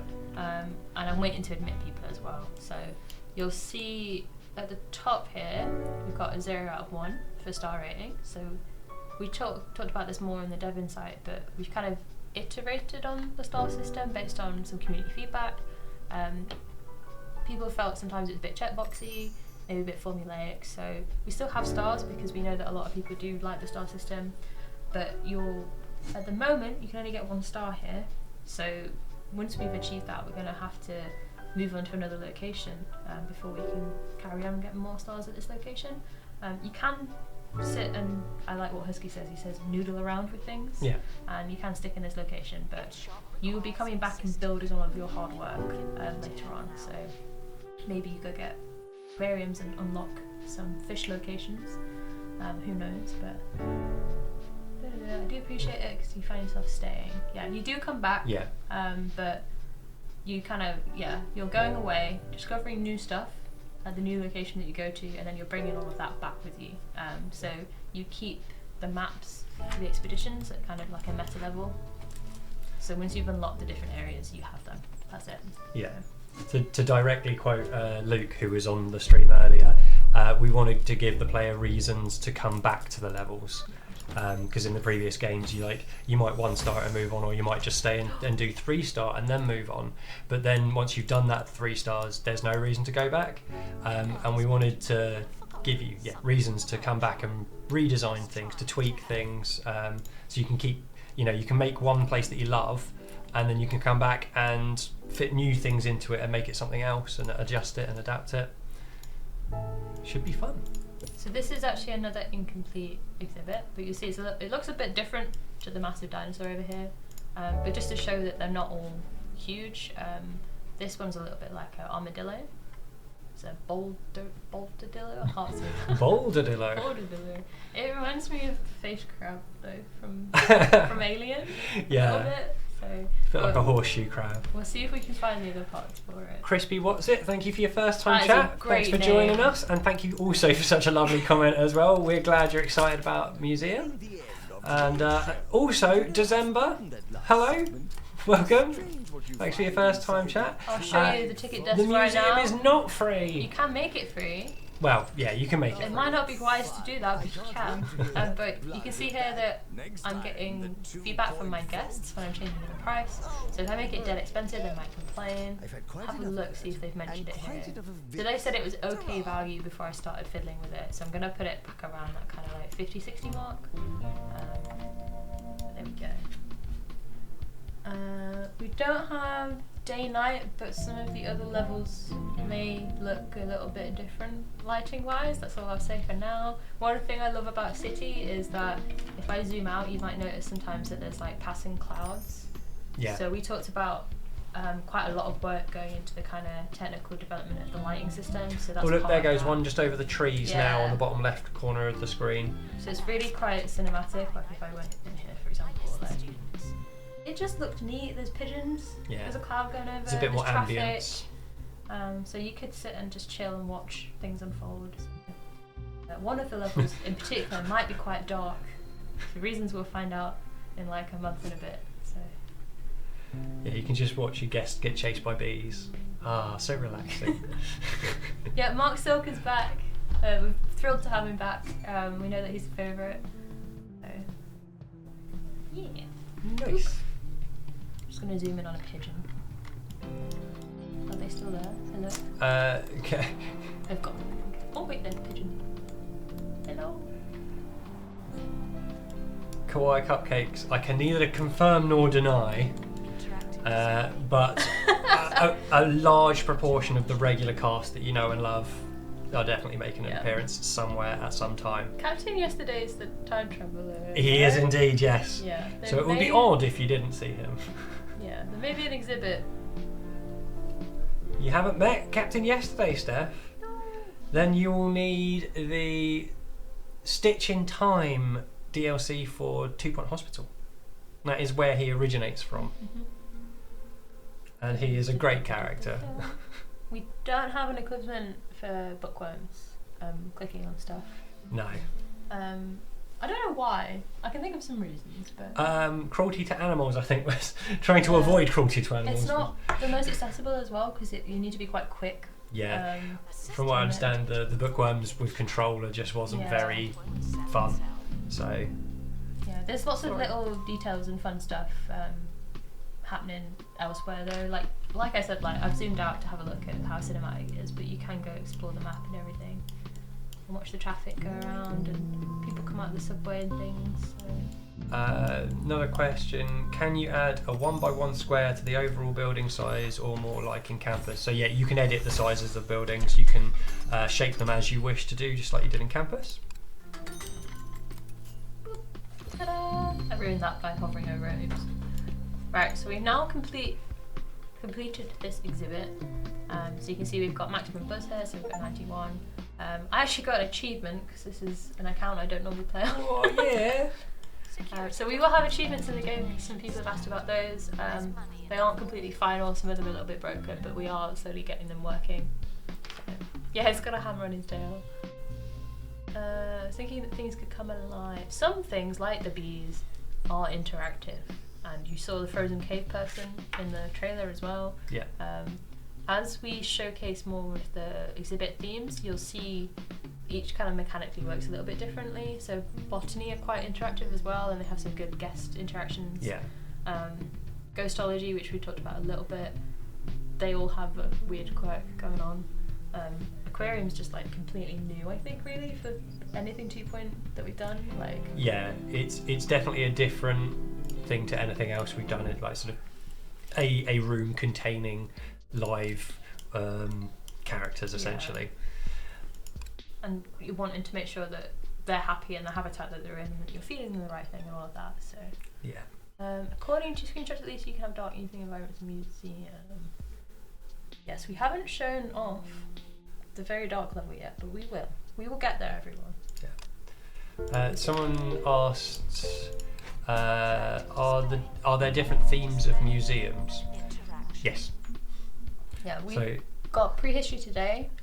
If you want to check out our YouTube, we showed quite an extensive trailer for marine life, which is one of the locations that you can go to. We haven't showcased all of them yet, but we will be getting there. We will show you everything. And I think the different levels are themed towards a specific theme. So it's kind of like when you go to a new level, that's your introduction to something new. Mm-hmm. Yeah. Are you guys all in one studio? In studio, so 2 Point staff were about 38, 40? 40, yeah. 40-ish. But then, like Kris said, like we work with the guys in Sophia on QA. We've got people in, I've forgotten what the town's called for art. Leamington? No. Leamington Spa? No, but Basingstoke. There is a company in Basingstoke. Leamington. Yeah. Yeah. But yeah, we work with some other companies as well. Yeah. Work with some guys who do all the awesome animations as well. So, but yeah, we are quite a small studio. Aquarium in the gift shop. Yeah, we're showing off a new game. Welcome to the chat. Your girl belongs in your mouth. Kawaii Cupcake wants to make an aquarium maze museum. We have given you the tools. You can do that if you want. Why does everyone want to make like crimes against humanity? Like what? I both love you and I'm scared of you. Yeah. Like. I want to see you stream this game. Jackdaw, thank you for joining us. Have a good evening, my dude. Yeah, take care. I need to get rid of the sad ice area that I built and then just broke off the exhibit. Welcome, Vinny Velazos. I think I've seen your name before, and that wasn't a first-time chat, so I assume we have talked before as well. But nice to see you. Yeah, for anyone who's joining late or has missed anything, we're going to put everything up on YouTube as a VOD, and we'll keep it up on Twitch as well. We've done like 2 sections, so earlier today we had like dev insight, so we're talking to game designers about the game and going into more depth about stuff. This is supposed to be a little bit more of like loosey-goosey let's play.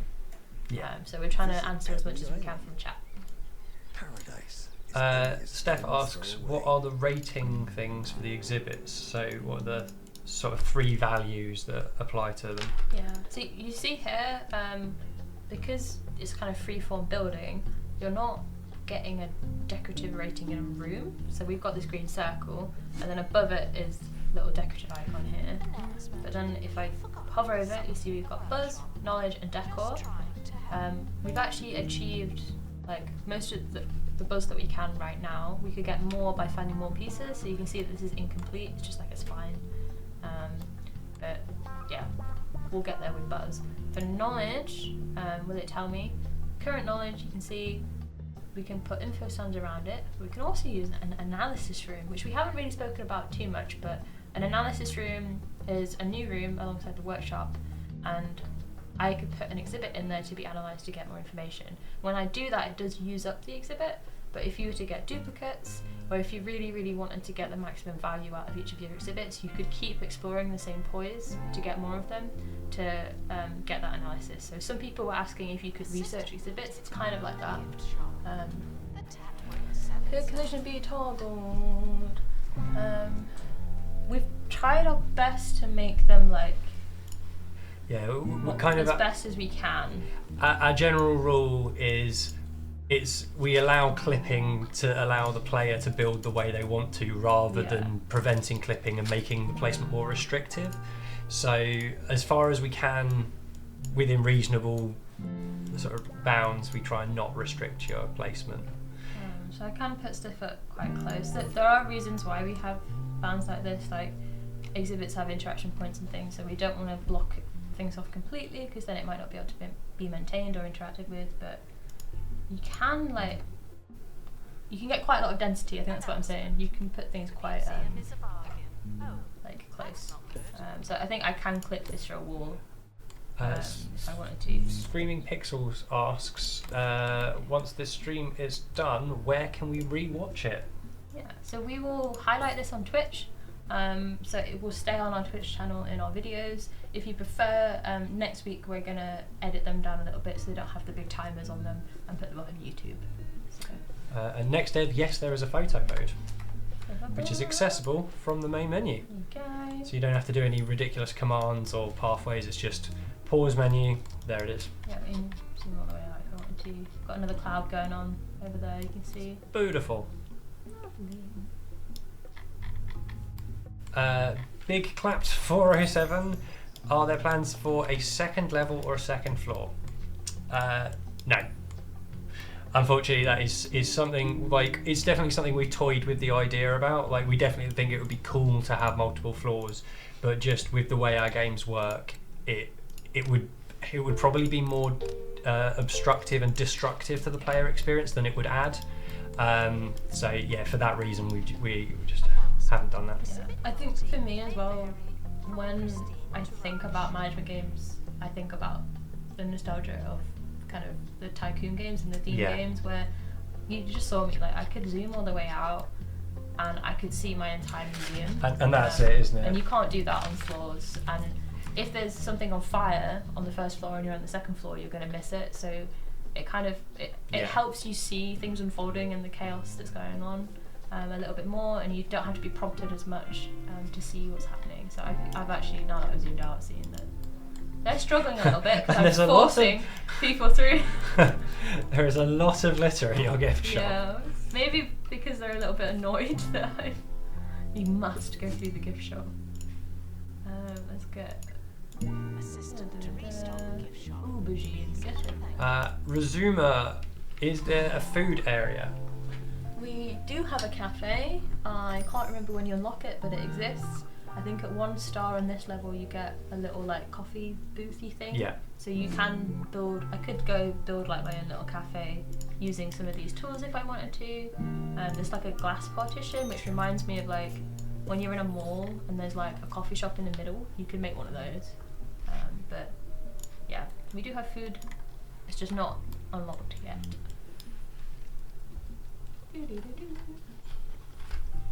Nice. So what are we trying to do now? He says, as you take a gulp. I need to unlock another location in Bone Belt, which is the map that we're exploring. And I've pinned one of my poise here, and what I need to do to unlock it is I need to complete another dinosaur. So I've already completed my sharpened tops, so now I'm working on either this like armadillo looking guy, or the dinosaur with loads of legs over here, the tap raptor. All that needs loads. Gotta find all of its legs. Get all of the bits. So I'm gonna keep exploring and see if I can complete one of them. No! Alright, so unfortunately we got a duplicate, but that's okay. I'm gonna put it over here for now. Oh wait, if I go there I guess it's a donation thing. So we don't have analysis yet, right? No, we get it later though, it's fine. Speedrun.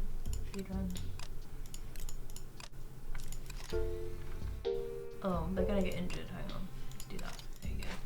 No injuries, thank you.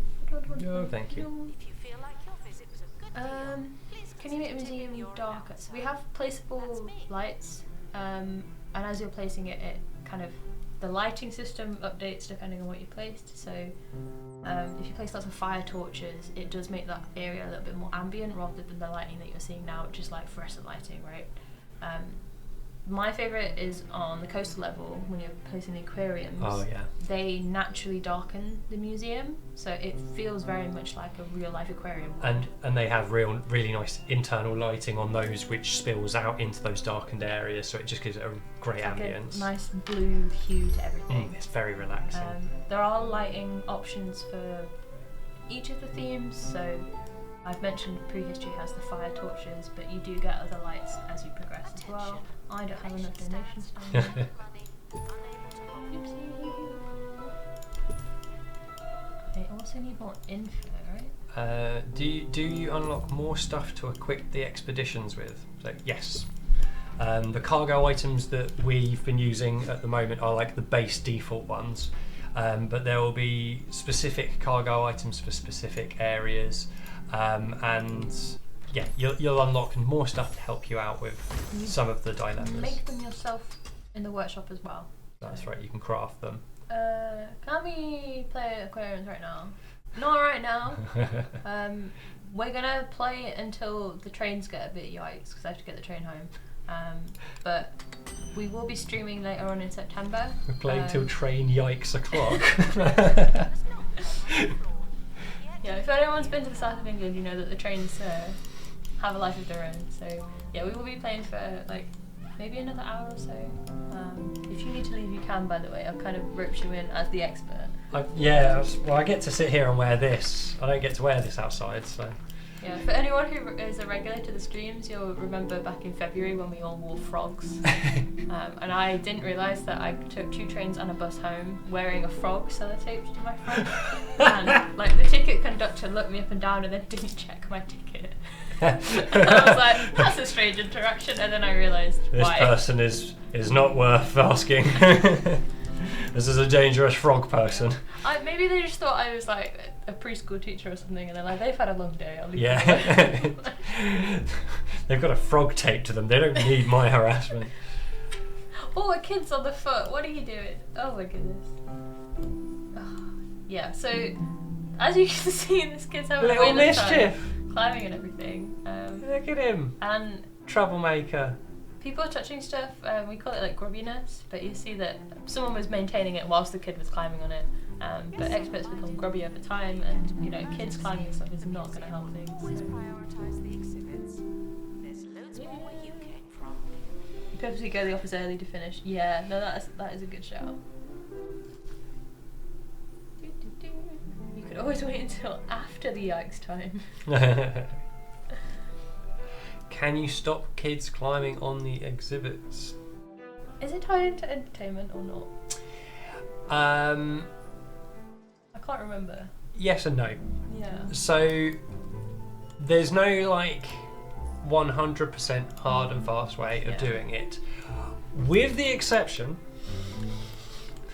of using the little barrier walls to block off most of the exhibit. Like the Mona Lisa.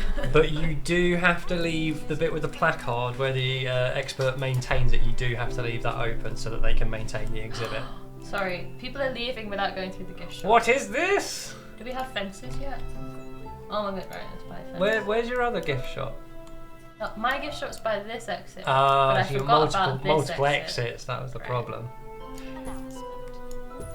Wait, do you know what you should do? Yeah. Oh, I mean, you've gone one ahead of what I was going to do. Oh, like a staff door. Yeah, I was going to put a staff door over the exit. But now they can't leave if they go that way, so they must exit through the gift shop. There we go. I'm totally not paying attention to the objectives, I'm so sorry. So I still need to complete a dinosaur, so let's see. Boop. Oh, it's summer, so it's sandstorm time. Right, poor Derek has finally recovered from the previous injury, and now they're off again. Send him out again! If you like a pay rise, you would, I'm so sorry. Yeah. Give them the money. There you go, off you go. Right, let's decorate this area a little bit. I normally wall it off with a little playground bit. Yes, I'm reminded not to litter the museum. Walling off the playground. But I like the idea of like Keep the children the contained. kids are running around and the parents have a nice little quiet Oh, corner. you're going to make him like a little bench and stuff. Yeah. Maybe a vending machine. But I'd wait. Ah! Real questions. Chaos. Does the interactive dinosaur exhibit smell like cheesy feet? Because when I was a kid, like the soft every plates. McDonald's play park Yeah. or any of that stuff smelled like feet. Every time. So I remember sitting in bull pools being like, cheese? No, feet. I mean, How I spent most of my a childhood. janitor's not getting in there to like power wash it, right? Like, Yeah, imagine. there's no way that they Get off the grime. grime. Is the payroll done monthly or yearly? It is monthly. So when you're hiring staff, like the other two games, they have a yearly salary, but it's broken down into 12 months. So each month you will pay an amount of their salary. They smell like fert. I almost prefer that because that's actually more accurate. Wait, things. Okay, this is what I mean by the minute-to-minute gameplay. Yeah. Like, because it's like, stuff is oh, right, happening. I'll send an expedition. Right, I'm going to go and do this. Oh, yeah, Crate's there because the expedition's come back. Right, I'll go and put that down. Right, I'm going to go do this. Right, so you can see I have completed my little Lovely. creepy armadillo And guy. its And now I've got a map. quality is now pristine because it is complete. So, if these were working, which they're not right now, because it's pristine, I can actually put 3 traits on here.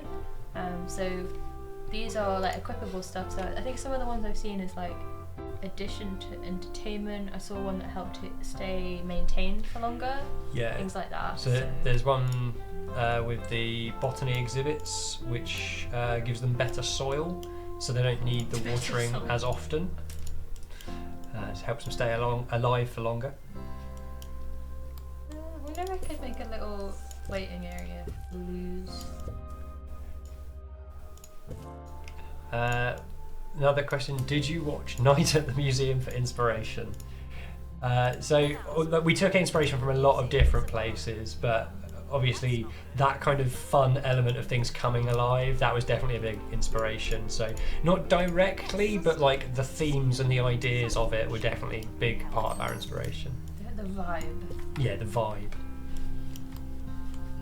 Right, I'm actually going to have a look at how people are doing with their pay. Oh no. Okay. I'm sorry, everyone. Let's just stand that a little bit. There we go. Oh, so someone's happiness going down. Why are you paying me more? Ah! Maybe the student loan thing comes in 2-point county as well. It's like, no, I'm over the threshold. I'm gonna pay it back now. Right, so I can now unlock this new location because we completed another dino exhibit. And you can see that there's 2 exhibits here that I need to go and discover. But I actually have to send 2 members of the team here, probably because it looks kind of dangerous. There's a big Yeah, they need support. So unfortunately, I'm going to have to send both people. Derek and Oh, Benedict. wait, hang on, what can happen here? They just get So lost. they can get lost. So that's another point. We haven't really used any other of the cargo items other than the first aid kit at this point. But the journaling equipment is one that, for this specific event card that we've got there, the completely lost card, will help get that off. So we won't have that extra expedition time, which is nice. You see, it's quite expensive to go here as well. So it's actually 8k go. But if I do haggling, it cuts it down by quite a lot. So Yeah. yeah, it's difficult decisions as it gets more and more complex and the expeditions change. Can I look at the world map as well? You can see if I zoom all the way out, like I decided that I didn't really want to do icy stuff because we broke the ice things that we placed, and I've actually decided to go down here as well. So here I was getting dinosaurs, so I'm kind of assuming that here I might get some stuff in tar, maybe. Yeah. We'll see. Up here, I actually need to have 5 flamboyant fish. Yeah, and you need a marine life expert to Yeah. go even to do the expedition. And I can't do that right now, so that's something that I'm going to have to come back to later once I've gone to the coastal location in the Marine Life Museum. So over here, got to do frozen stuff again. We need a botany expert to go that way, so it's kind of, I think the way the guys were describing it earlier is a little bit like choose your own adventure, so there's some options to go to, but also it depends on what you specialise in. Like if I had more frozen stuff, I could have carried on that way, but instead I've decided that I wanted to do dinosaurs, so we're going to specialise in dinosaurs. It's a good specialisation. I approve. Why not make toilets? an exhibit with windows. How dare you? Look, okay, there's a lot of privacy, okay? They have a little roof now, and you want to put a window on there. Yeah, have you Terrible. guys seen the toilet roofs? I'm a big fan of these. Someone gotta wait. Someone go to the toilet, quick. Speed run. Maybe if I place more drinks machines. Do I have the water fountain yet? No, okay. There's a water fountain which someone got really excited about on Instagram, and I was like, this makes me happy because I get excited about carpet and they're going water fountain. So, There we go. We've got roofs on the toilets. The museum is great. Okay. Should we do something about it? Husky did point out that you can do that. Goodness me. Yeah. So. And they weren't the toilet terror, thank goodness. Do we have paintings? Art's one that we haven't done. It's been talked about. But yeah, a lot of people keep bringing up art museum. Yeah, it's not one that we've gone with, but I know that there was a discussion, and kind of good thing about the POI system and the map system is, you know, further down the line, if we do updates of DLC or even seasonal updates, we could add new maps or new POIs with new exhibits. So yeah, there's always room for expansion. Can you gender lock the toilets? You can, there you go. Yes. And you can even have staff and guest only toilets. So I could have a toilet for staff so that the toilet terror has to go to a completely different part of the museum. What am I doing? Waiting for this. In the meantime, I was decorating this area, right? Because at the oh, hello. What are you two doing? Oh my goodness. Goodness me. Where's the adult? Where is the adult looking after these kids? Is it you? What are you doing? I think it is. No, they're just watching. He's just. They just ran off over here. Where is your adult? Oh, they've left. He's like, I am leaving. It was always like that. If you were in the play park at McDonald's or something, your parents would be like, we are leaving now, and they'd have to physically drag you out or start leaving without you, so you panic and no, get back. We went to one of those soft play things. We only got an hour. Yeah. So your parent would be like, you need to leave because they're going to charge me. You are a yellow wristband. Get out. So, the guy just watching. Yeah, I had a creepy encounter where one of the guests looked like Freddy Krueger. So they had the hat and the striped shirt, and they were following a kid around, and I got really, really concerned. But it turned out that they were in fact the child's guardian, and I should not be judgmental. So. But yeah, we don't have all of the guest archetypes at this point, but yeah, they're all quite some silly, wacky characters that you can encounter later on. Windows? No, I'm in the wrong menu again. Windows. Let's put some windows down. Expert needed to restore exhibit. Thank you. Might do palm trees as well. Oh, I got new benches. Oh. Yes. Okay, I like these benches. There are corner variants of these as well, aren't there? I believe so, yeah. Just not quite unlocked them yet. Where should I put these? Oh, we haven't as well done outside placement, but majority of things, we've got outside furniture right now. A lot of this needs a pass, and what I mean by that is the team needs to have a look to make sure that we're happy with the items. We've got new trees. Very lovely. And I can put a lot of the decor outside as well, so I could put these snow rocks outside and they'll melt. And you can also put most of the exhibits outside as well, so you can have outdoor sections to your museum. Let's do that right now. Beautiful. Okay, that's not straight, but we'll fix it. I'm gonna Steph asks, can you put windows on the partition walls? Yes. Yes. You can I can't indeed. believe we've not done that actually. You can put wall, doors, windows, paintings, the works. Do I have a wall that I've not put random stuff on? There we go. There you go. Ta-da! Now the boulder-dillo can see the beak. Oh, we also have one-way doors now as well. Yeah, Oh my one-way goodness. doors. So what I could do actually. Next Steph asks, can NPCs get locked in the museum?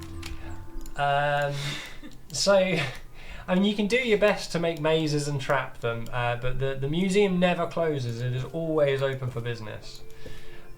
So, if you do that, they will eject themselves. you know, you can only temporarily contain guests. This isn't The Sims, okay, everyone. We're not torturing people. But yeah, you can try your hardest. Yes, Jack Greywolf, outdoor exhibits. I'm looking forward to you guys making some like nice courtyard areas with a display going through it. Which book is it? Oh! Is that because they got stuck? I'm not sure. I'm not sure what happened there. This build is a little bit old, but it's fine. This one? Yeah, right. And then I like this tile. Well, I like this as well because you're forcing them to go through the gift shop to see your nice outside display. Under the tree coverage, maybe? Oh, it looks a bit weird if I do that. But we could do that and then maybe some seats. You work in retail now. Let's get the curved bench. So these are items from campus, question mark. So I think not all of the outdoor items have been looked at yet. But we will be adding new stuff, like we've done the new trees. And even though it's outside, it does still need the basics. That's it. So Got to make sure they can donate the money and make sure that they can get the information from it. Jack Greywolf is asking, are there any downsides to exhibits being outside? So, not like straight off the bat that there's no debuff or anything like that for them being outside. However, with the way the game plays, if you just have the one exhibit outside, then that's going to mean that these guests may not ever visit it because it might be just so far away from everything else that there's no point in them going over there. But if you create a proper outside area, you'll find that they will visit that. So it's all about like controlling the flow of the guests through your museum to make sure they're hitting the things that you need them to hit to make the money and get the buzz and the information. So no hard downside to it being outside, but it just means you have to be intelligent about how you're laying it out and where you're placing things and where your doors are in and out of the building and that sort of thing. You can see there's these areas that are a little bit like in construction, and later on you can get plots next to areas, and if I unlock say this plot, I could just extend the building out here and make a really big building, but equally I could have like a little courtyard area with a couple of exhibits that you walk through, and then maybe this is like aquariums over here or something. So like you said, guest flow is what you're thinking about. You can see where the busy areas are in the museum because people want to go see high buzz exhibits, right? So they're going to make a beeline for those, depending on what the guest wants to see. And again, like we've got tourists and kind of normal guests, but if they're a cave person, they might beeline straight for like old tech because they're interested in that. I don't know. So you have the urge to make it the ultimate walk by. Oh dear, you're definitely Team Husky, aren't There's you? a lot of people choosing to make like just a money grabbing museum nightmare maze, and I don't understand. Very cool. Oh my goodness. Right, so I like putting this literally on a corner, but I don't know. Thank you for your feedback. Apparently the museum is great value. And then I can put Should we some. do something about it? Who knows? We'll see what we get next. So I need to unlock another location, it says. So let's have a look. Enlightenment, we don't have analysis yet. So I think I need to go do frozen finds probably next. Come on, Derek. Oh, so this time we've got to send Derek and an assistant. Yeah, so again that's going to have gameplay implication because at the minute I've got 2 ticket desks and 2 tills in the gift shop.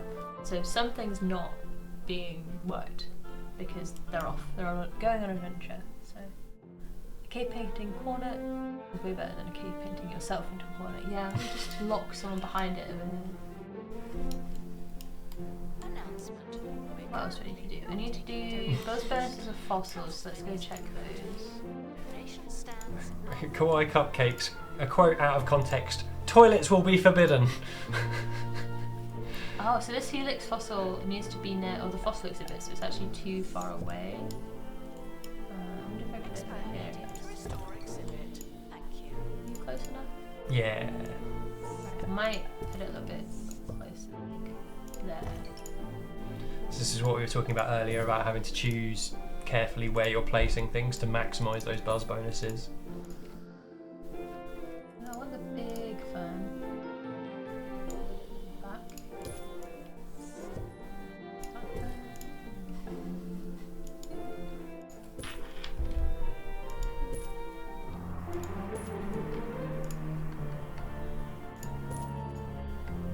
There we go.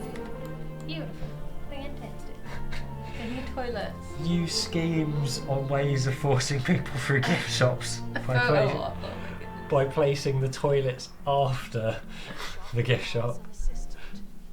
Right, so RD, right, let me talk through it. You're gonna have entry, immediate gift shop, forced into the loos, then a bit of a walk to the dinosaur maybe, and then gift shop again. So we're gonna have this like, you know when you play Snake and you get to the end levels and it's like twists and turns everywhere. Yeah. I think we should do I'm scared. gift shop exhibit, gift shop exhibit, gift shop exhibit. Each with a different theme, so it's like, okay. Dinosaur, aquarium, spooky. Different style of cave painting walls. Yeah, you can get like a straight flat one as well. So you can create like a little L-shaped area with them. And complete the cave painting. This one's got like a Gubbins meteor coming down on these poor people, and they're praying to the holy Gubbins mammoth. Unsure what's happening, but yeah, chaos is happening. There we go. Gubbins from the sky.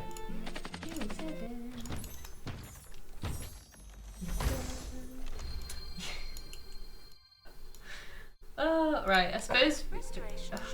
Do we just immediately break this? Yes. Okay, right. We'll put this down. Melt the cave. Oh, actually, I think first of all we should provide it with air conditioning so we can show what happens when you do aircon next to the decorations. Fit back in there. Lovely. If we let the game run for a little while, our nice caveman will stay frosty. That's good. And eventually, do these refreeze? they do, or they should do. This is where I've exposed a bug by accident. I can't help myself. It looks like something's happening. Oh, look, the snow is creeping back. Portugal the Mark. Yes, you can hire museum security. Them's the people in the blue hats doing the funny walks. And should we talk a bit more about security? Yeah, we've not covered it too much. So you've got your security guards. They've got a few different qualifications that can help them with identifying and catching thieves. And we also have security cameras, which require a security camera room. And one of your guards, as long as they've got the camera training, can sit and monitor all the screens. So it means that you don't have to keep paying your salaries for as many security guards. The downside being that if a security guard is there, sees a criminal, they can try and catch them straight away. Whereas if they come up on the cameras, the security guard's then got to get to them to try and intercept them. So it's a bit of a balance thing, but again, it gives you more options about how you want to police your museum and keep your artifacts and your money safe. The camera room, you can't have one camera room to cover like multiple plots, right? Yeah, It's kind of it's got got an like area. an area of effect, yeah. So I could maybe have one camera room to cover this building, but then if I build like all the way over here, I'm going to need more camera rooms because reminds me a little bit of doing like power and water in SimCity. Yeah. Where like the yes. water pump can only go out so far, so the camera room can only see the cameras in a certain area. So right, shall we ignore the objective and just kill this? Ardy asks, can you rename rooms/areas? So it's an interesting answer to that one. Not in this build. It's yeah, we're keeping that like we had in the previous games where you can rename things to personalise them. Unfortunately, in a process that was done when this build was made, that feature isn't in this build, so we can't show you, but it is a thing. Oh no, everything's melting again. I will go slow once it's kind of defrosted a little bit more. And we can watch chaos. Oh yes. Cameras in the toilets. I don't know if you can place cameras in the toilets. Hope not. That might be one. Yeah, that might get us a triple ratings if you can. I imagine not. Right, let's go. What's gonna happen? Let's go in photo mode. Here we go. Whoa! Let me just pause so I can click on them. So Hugo Crust here. He thinks the ticket price is great. Has no concept of money, but is just happy to be here. Off he goes. Off they go. So you can see that some of that was a little bit placeholdery, but yeah, the Iceman's just Oh no! He's vandalising one of our donation bins! No! So We've just lost all the all money! of the money is now gone. Oh, but the security guard has caught him and he's using the pepper spray! Oh my goodness. So we are just going to escort this poor caveman off the premises into the city. You may have been frozen in ice for millennia, but get out! Yeah, you're now going to have to learn what a pedestrian crossing is. Off you go. Oh, they're just turfing him out into the modern world. Yeah.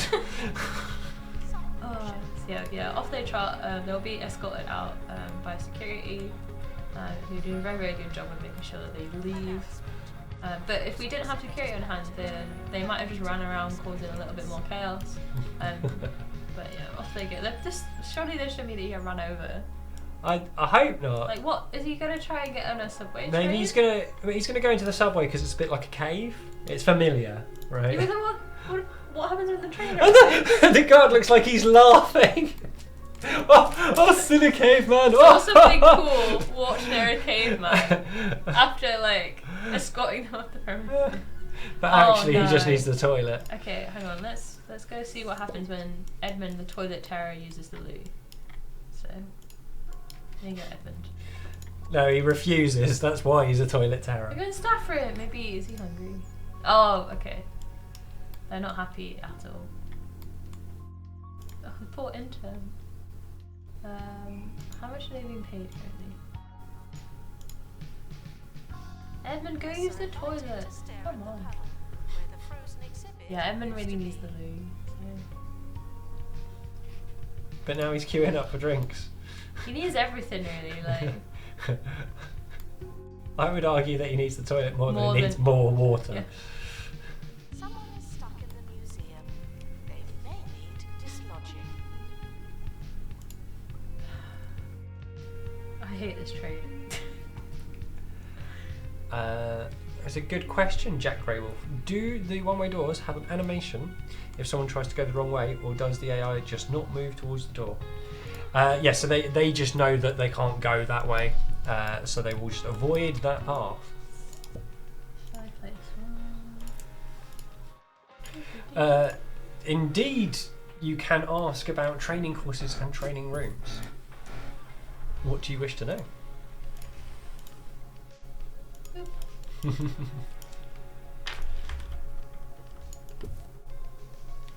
Wait, It's a beautiful design you've got there. I kind of want to have a door here, but then it might be a bit. Angular. Oh well, right, we've done it. There you go, lovely. No entry.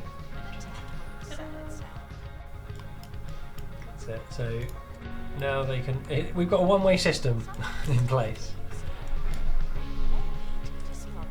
Maybe you could just loop them through there forever and they can't leave.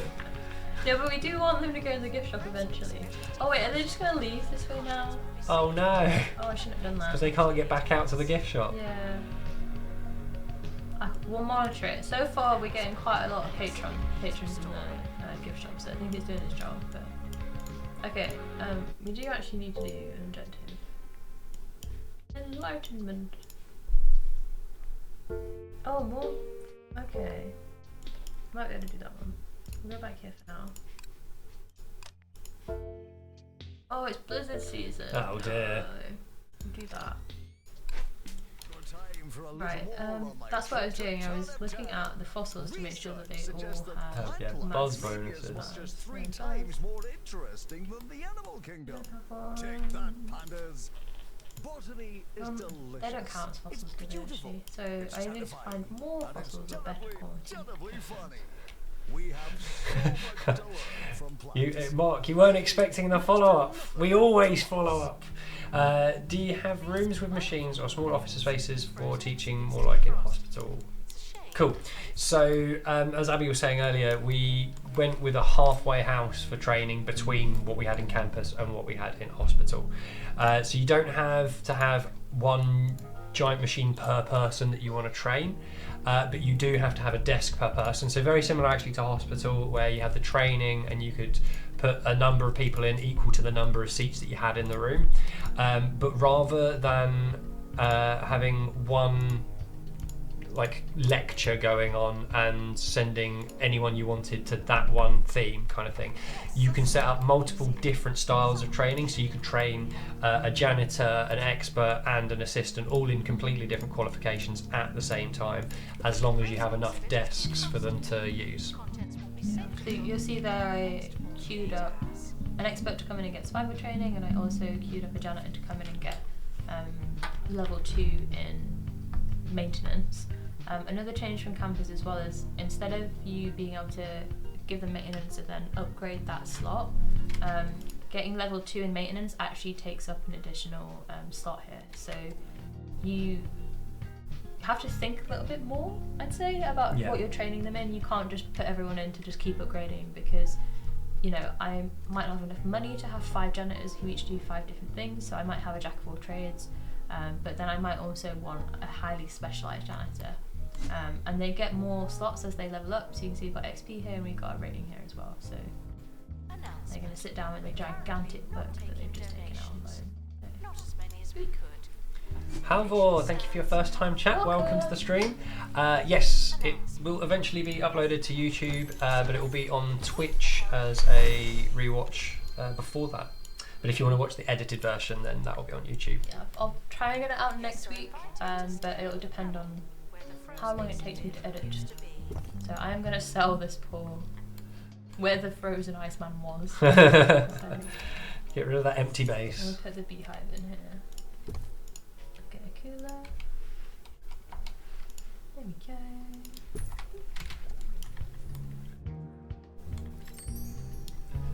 Kawaii Cupcakes and Steph, I'm getting evil vibes from both of you. Already planning how you're going to abuse the guests. Oh, we didn't, so after the caveman broke that, it has now been fixed by someone, but all of the money in it was lost when they broke it, so... Oh, that is sad. Yeah, it's not completely gone forever, but it's a little bit sad that, you know, we lost those donations. Ardy espousing the the motto of Team Husky: it's not evil, it's profits. Oh my goodness. You played Tropico and other 2-point games for cruelty. I don't know if we've ever encouraged like abject cruelty. Like we've always been kind of middle ground. Like Look, the first game is hospital. The whole point is to look after the patients, cure them, not treat them evilly. it's not our fault you let us be evil. Oh my goodness. Not evil if you call it capitalist. Yes, we all have to engage in some profiteering, okay, to make sure that, you know, we can stock the vending machines and pay wages. But, you know, if anything, like, I'm making a profit right now. I could be spending more, right? Yeah. Oh no, this is causing issue. Oh no, there are queues. There's not enough stock. There's no stock. I think one of the assistants is out or was out on an expedition, so that maybe disrupted things. Midnight, I feel like you took the wrong message from 2 Point Hospital. We were not trying to teach you that patients dying can be amusing. That's supposed to be something you avoid. I didn't realise there were so many people who saw campus as an opportunity to basically like make mass profits as landlords. Yeah. Like sometimes we get a comment and I'm like, oh my goodness, like, I didn't even realise that people were playing the game like this. Got so much rent. I'm gonna have to rethink. Although, I say that, the way that campus works, you get the most rent for the rooms if they're good quality and there's enough space. So it's actually the opposite of normal landlord economics, which is get as many people in as poor quality as possible for as much money.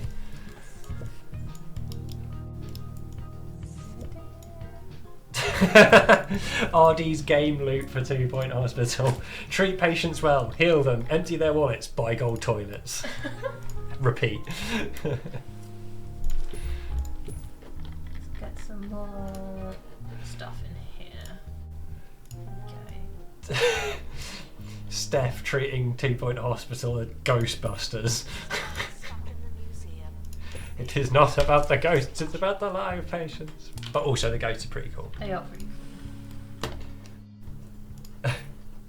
You are over here, by the way, with your mouse.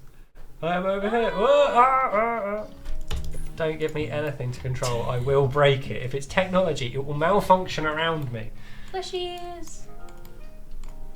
They're so cute. They're very, very cute. Freezing summers. Spoilers, but we are working on some little cute emojis and things. Yeah. Perfect destination for Sundays. Very adorable. I'm a big fan. Hello, Uli, welcome. There's no chat. We will be having a VOD highlighted up on the channel for anything that you've missed. So if you want to like rewind afterwards, you can. You got another fridge. Another fridge. Oh, I'm going the wrong way. I've kind of limited my options here with maybe move this. It's not a fridge freezer. It's a fridge frozen. Oh my goodness. And like that maybe. And then I would put frozen floor tile here, but I've been told not to. So it's be marble. How long away is Yikes train time? How far are we out from Yikes o'clock? Probably like half an hour max. So right. We should probably wrap up soon. I'm sorry everyone. Blame just train systems in the UK. If you're in the UK, you know. If I had £1 for every time there's been a fire on the train line that I would have £3. Carrie Gar is in the chat. Carrie Gar. Boo! Welcome. Oh, Targaryen Puma. I just had to call you that for that. I hope you had a I can't not do it. I don't know if the reflections are ray tracing. I believe there is an element of ray tracing. But there is also, there's a fancy system with these orbs that collect all of the light sources around them and then create reflections, and it's very fancy and I don't understand it at all. I think there's an NVIDIA video where they explain how it works. And I've been told about this in depth, and it involved vertices and matrices and math, and I did study math, but I didn't enjoy it. So we can maybe talk more about it if people are interested. Yeah. In it. Yes, maybe indeed. we can get Pezza to come in and do a little like lecture how it's done. Yeah. I don't know. Is it or top, how is not it top, to do is it. it top secret? Like, I don't. Maybe. Pezza thinks it's top secret. Pop some stuff down in here. Right, so I need to get Frozen Finds buzz of 150. So I'm taking everything there. So I think I need to find another one that'll help me out.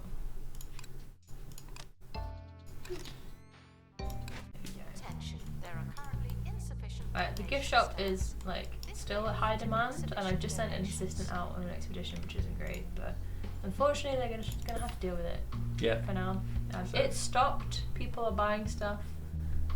If we run out of plushies, they'll just have to buy books. So they shouldn't be complaining too bad. Are you gonna prioritise customer service over profits? I'm like middle ground. Yeah, we haven't actually gone in, have we, and done this? We can make things more expensive. I think the trinkets are too cheap. Make the pricey did trinkets. This earlier where he wanted the trinkets to be like 100, whatever currency we are. Yeah. Pointy in dollars. We'll make the plushies cheaper. Security card, empty donation. Yeah, so you can go in and kind of at a really granular level manage everything, and we keep talking about like Team Joe, Team Husky, depending on the type of play style that you have, you know.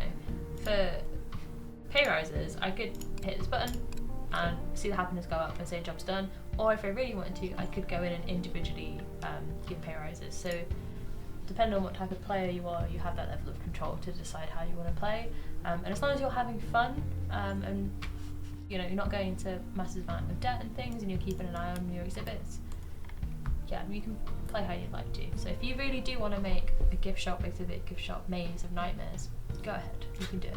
So you get all of your evil out of playing 2-point games. Oh my goodness. It's almost autumn, soon there will be leaves on the line. See, you know Angel 4, you understand. Yeah, the trains have to slow down when there's leaves. Yeah. You love that they queue up at the empty till and just waiting for the assistant to get back. So it's like when they announce in Lidl, like, till 4 is opening, and everyone brushes over. That was my little rush. Right, so I've just realised that Derek is called Derek Masterstroke, and that's because he's the best expert ever. He's really good at using that little paintbrush to get the dust off. Oh, right, so we unlock a new location. New location unlocked. Ta-da. And they each, you can see, have these little like cute pieces of art as well for them, which is really nice. So you can see kind of visually what it is that you're getting. Yeah, it gives you a bit of a clue. You can even see the exhibits on this one. So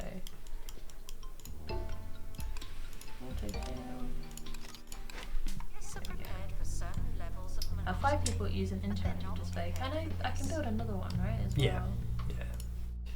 Yeah. Steph asks, instead of making the toilets staff guest specific, can you just put toilets behind the staff door? Yes. In fact, that's my preferred way to do it. Literally do that right. In fact, I quite like where you've got like the workshop, like the training room, staff room, that sort of thing. I really like the kind of thematic feeling of putting those behind their own wall that has a staff only door, so only staff can go into those areas. Another cool thing you can do, which I did on one of my builds, was I built with the partition walls a corridor all the way around the outside of the building, and then put staff only doors in it, so they had a quick access corridor to get to any part of the museum. So that can help them avoid having to pathfind through the guests and get places quicker. The one-way system that I've got set up right now, it's actually really bad if you're an assistant, because if you're on break, you know, you've got to go a long way to get to either the staff room or to training. So what I really should do is, if I go in to the wrong menu, because muscle memory, and like maybe I could squeeze a door in there. I could definitely put one there. Yeah. But I can make room over here. If you're unable to find a donation stand, And that just helps your staff get around a lot easier. Also, if you're a security guard and you're trying to empty these bins, you then have to walk all the way around to get to this bin over here. So it's actually another thing that you may want to think about is like, am I limiting my staff's options in doing their jobs well? So let's do that and put this. So it's still a little bit of an issue if they want to get over here, but I could maybe think about putting one where this window is, for example. Yeah. I've actually not really decorated this area back here. Actually, it's pointless because that's the right way. Oh, they can go back on themselves though. Yeah, it allows them to get back into that area. There we go. Yeah, I do like the idea of having like a utility corridor that they can run down though. So, it's a good idea. So don't ignore. They're stuck in their ways, you know? They like going the scenic route, leave them alone. I've already decided I'm going this way. I don't care about any new doors. Right, so I've completed this interactive display in the workshop. Beautiful. I might try and put it in this area. I could fit in there. Oh, I emptied this out earlier, didn't I, for the fossil that I moved, so... Ooh, we didn't like that. There you go. Now they can get to all sides of it. Right, so you now see I have achieved a yes. 1-star museum. Whoa, 1 star. And who's the letter from? This was the... Yeah. It is Tarquin Foxbridge! You were right. I just remember there being a discussion about who it should be. Tabitha came up, so... Good old Tarkers. Thanks for the stream, Abby and expert. Most welcome, fellow expert. 45-degree angle walls, yes. This is a new and important innovation for 2 Point Museum. What? I don't know why, but from the front that looks like someone's left their trousers behind or something. I don't know. I thought it was like a broom for a second as well. So, just to talk about like Game Loop a little bit, because I've now gotten this, right, I have a very lovely little ice area here. It's very but nice. What I want to do is I want to plonk this down in the ice area, but unfortunately it's too small. So I would probably spend like an hour. So this is the thing, is like if you want to play efficiently, you can just plonk things where they make sense. If you want to do the full like decorative, beautiful experience, then you are going to spend a lot of time rearranging your layouts like this, because you've created this purpose-built area, but now you've got one more exhibit, doesn't quite fit. Maybe actually I can't fit that into that area, so I'm going to move my ice exhibits over to the other corner where there's loads of space. And it means that even when you're waiting for an objective to tick over, or you're waiting for an expedition to come back or something, any of the bits that require you to wait for something to occur, you've got loads to do, especially if you're playing decoratively. And we touched on it earlier, like even if you're not a decorative player, like you still want to be maximising buzz to get the maximum profit. So you could very quickly plonk stuff down, but you need to make sure that you're hitting the like buzz bonuses and things. So Now Jiggle, thank you for coming along. See you later. Bye-bye. I think we're nearly done. I think if we do a quick like pan over to have a look at stuff. You can see everyone's keen for drinks, so I should probably build some more. I don't have any assistants over here. Yeah, food is in demand, unfortunately. Yeah, so that is 1 star. You can see that what it wants me to do is open up the map button, which is down here. I think this is placeholder right now. You can see that I here have 2 options. So we talked about how the expedition map is very much like choose your own adventure, but that is also true for the direction that you take your museum. We aren't really showing off this museum yet, but we will later. You've of course seen some of the Marine Museum last week in the Xbox feature that we did. But I might decide I want to go spooky and you might go marine, and if you're kind of playing along with your friends and sharing your progress and stuff, it's really interesting to see the decisions that people make and that level of like specialisation. So yeah, when I return to city, I might have loads of fish, you might have loads of spooky stuff, and we're very quickly going to have unique museums to us and our choices. So. But don't worry, if you're one of those I've got to do everything completionist kind of players who would have 3-starred all of the levels as you went through our previous games, you don't have to move on. Say you go to the aquarium like Abby's just done. That doesn't mean that she can't now, once she's finished playing here, go into the spookies. Yeah. You will still see everything. It's just deciding where you go first. There's very little public interest in the oceans. But with such low enthusiasm, the county won't fund the infrastructure to learn probably anything not new. going to play. Something has to give. How long have we got? In 15 minutes, can I build an aquarium? Do you think? I suppose. I reckon you can build a beautiful aquarium in 15 minutes. Oh, I think there was a demand for aquarium mazes. We'll see if we can do that. Right, so I'm gonna click through Albert. I'm so sorry for anyone that wants to read all of this, but we're gonna try and get those. So now you'll see got this little Atlantean tab. So we now have marine life experts. So at the minute I can only hire marine life experts, but you might be in a situation where you need multiple expert types. So again, what we were talking about, having to juggle plates. If I've sent my marine life expert off and I've just got prehistory experts knocking about, who's feeding the fish? Yeah. They're gonna die. So constantly thinking about who's back home, are they trained well enough? Donation stones. I just love the idea. There are 2 marine life experts on an expedition getting into a helicopter, and he goes, "Wait, if you're there and I'm here, who's feeding the fish?" Whilst the prehistory expert stands there with their brush watching a puff of fish slowly die, and you're like, what do I do? Just dusting the glass. What do they eat? It's like if you go on holiday and you give your guinea pig to your best friend or something, and you have to write a little he doesn't like tomatoes. You also start with a exhibit outside on this level as well, so we don't directly tutorialise the fact that you can do it, but it's kind of there, like you can place things outside.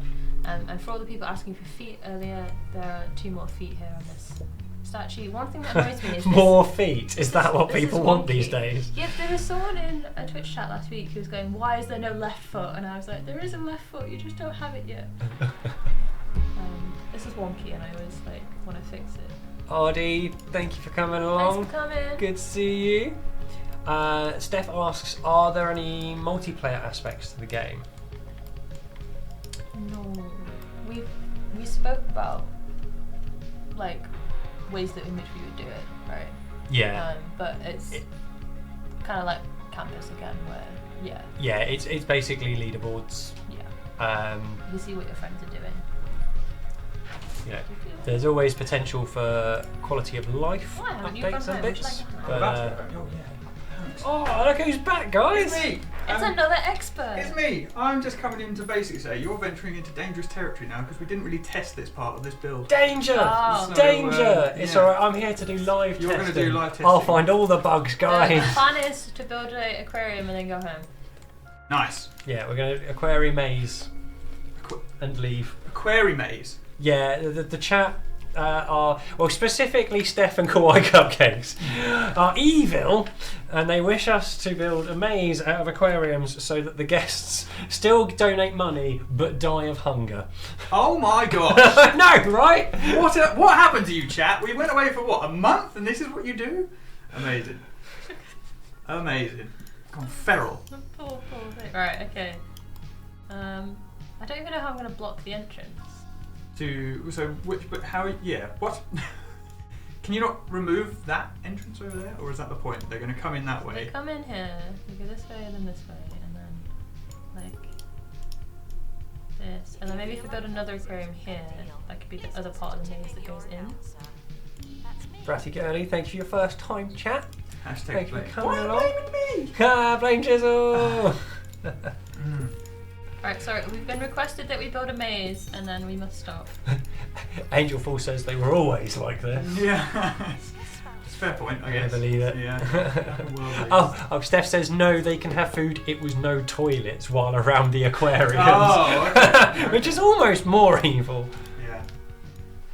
You just have to have a section of it that is 4x3. Yeah. We'll do that here, maybe. Yeah. Right, are Tricks. you, chat, are you satiated? Is this maze enough? Is that what you wanted? Okay? Is this what you want, chat? Is this what you want? This is what you wanted. Laxative drink. Mmm. Delicious. Oh, please no. It's still too kind. Well, if you wanted, you could continue the maze. You know, there's more real estate. Look at him You go. We- could make the building bigger if you wanted as well. We require more evil. It'll do for now. Don't worry, we will do a proper live stream of this and show you more from What's real that life. icon? Which one? That was a new icon, I swear. It That might one. be. That I want means to donate. They to the donate. charity. Donate. Oh yeah, we didn't. There we go. There we go. The money maze. Money, money, money. Are you happy? This is what you've done. Oh, you make a dead end that only leads to staff-only toilets. Oh, you bully! This is fantastic. This is a random. I love that we're trying to make them give donations to the empty fish tank.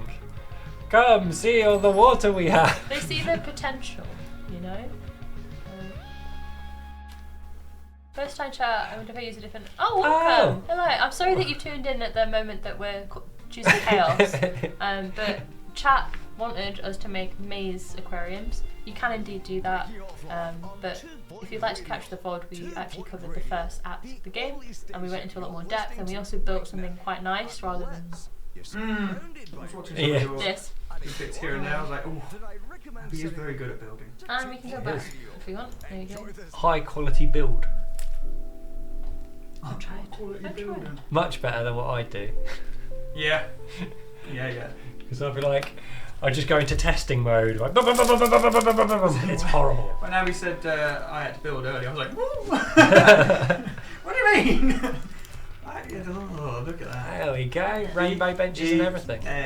Lovely. Yeah. But that is all we have got time for today. It is nearly Train Yikes time. But if you want to find out more about the game, please make sure that you wishlist. You can wishlist on Steam, PlayStation or Xbox and you'll get updates. You can also join our Discord, which the chatbot has been posting regularly, follow us on socials, etc.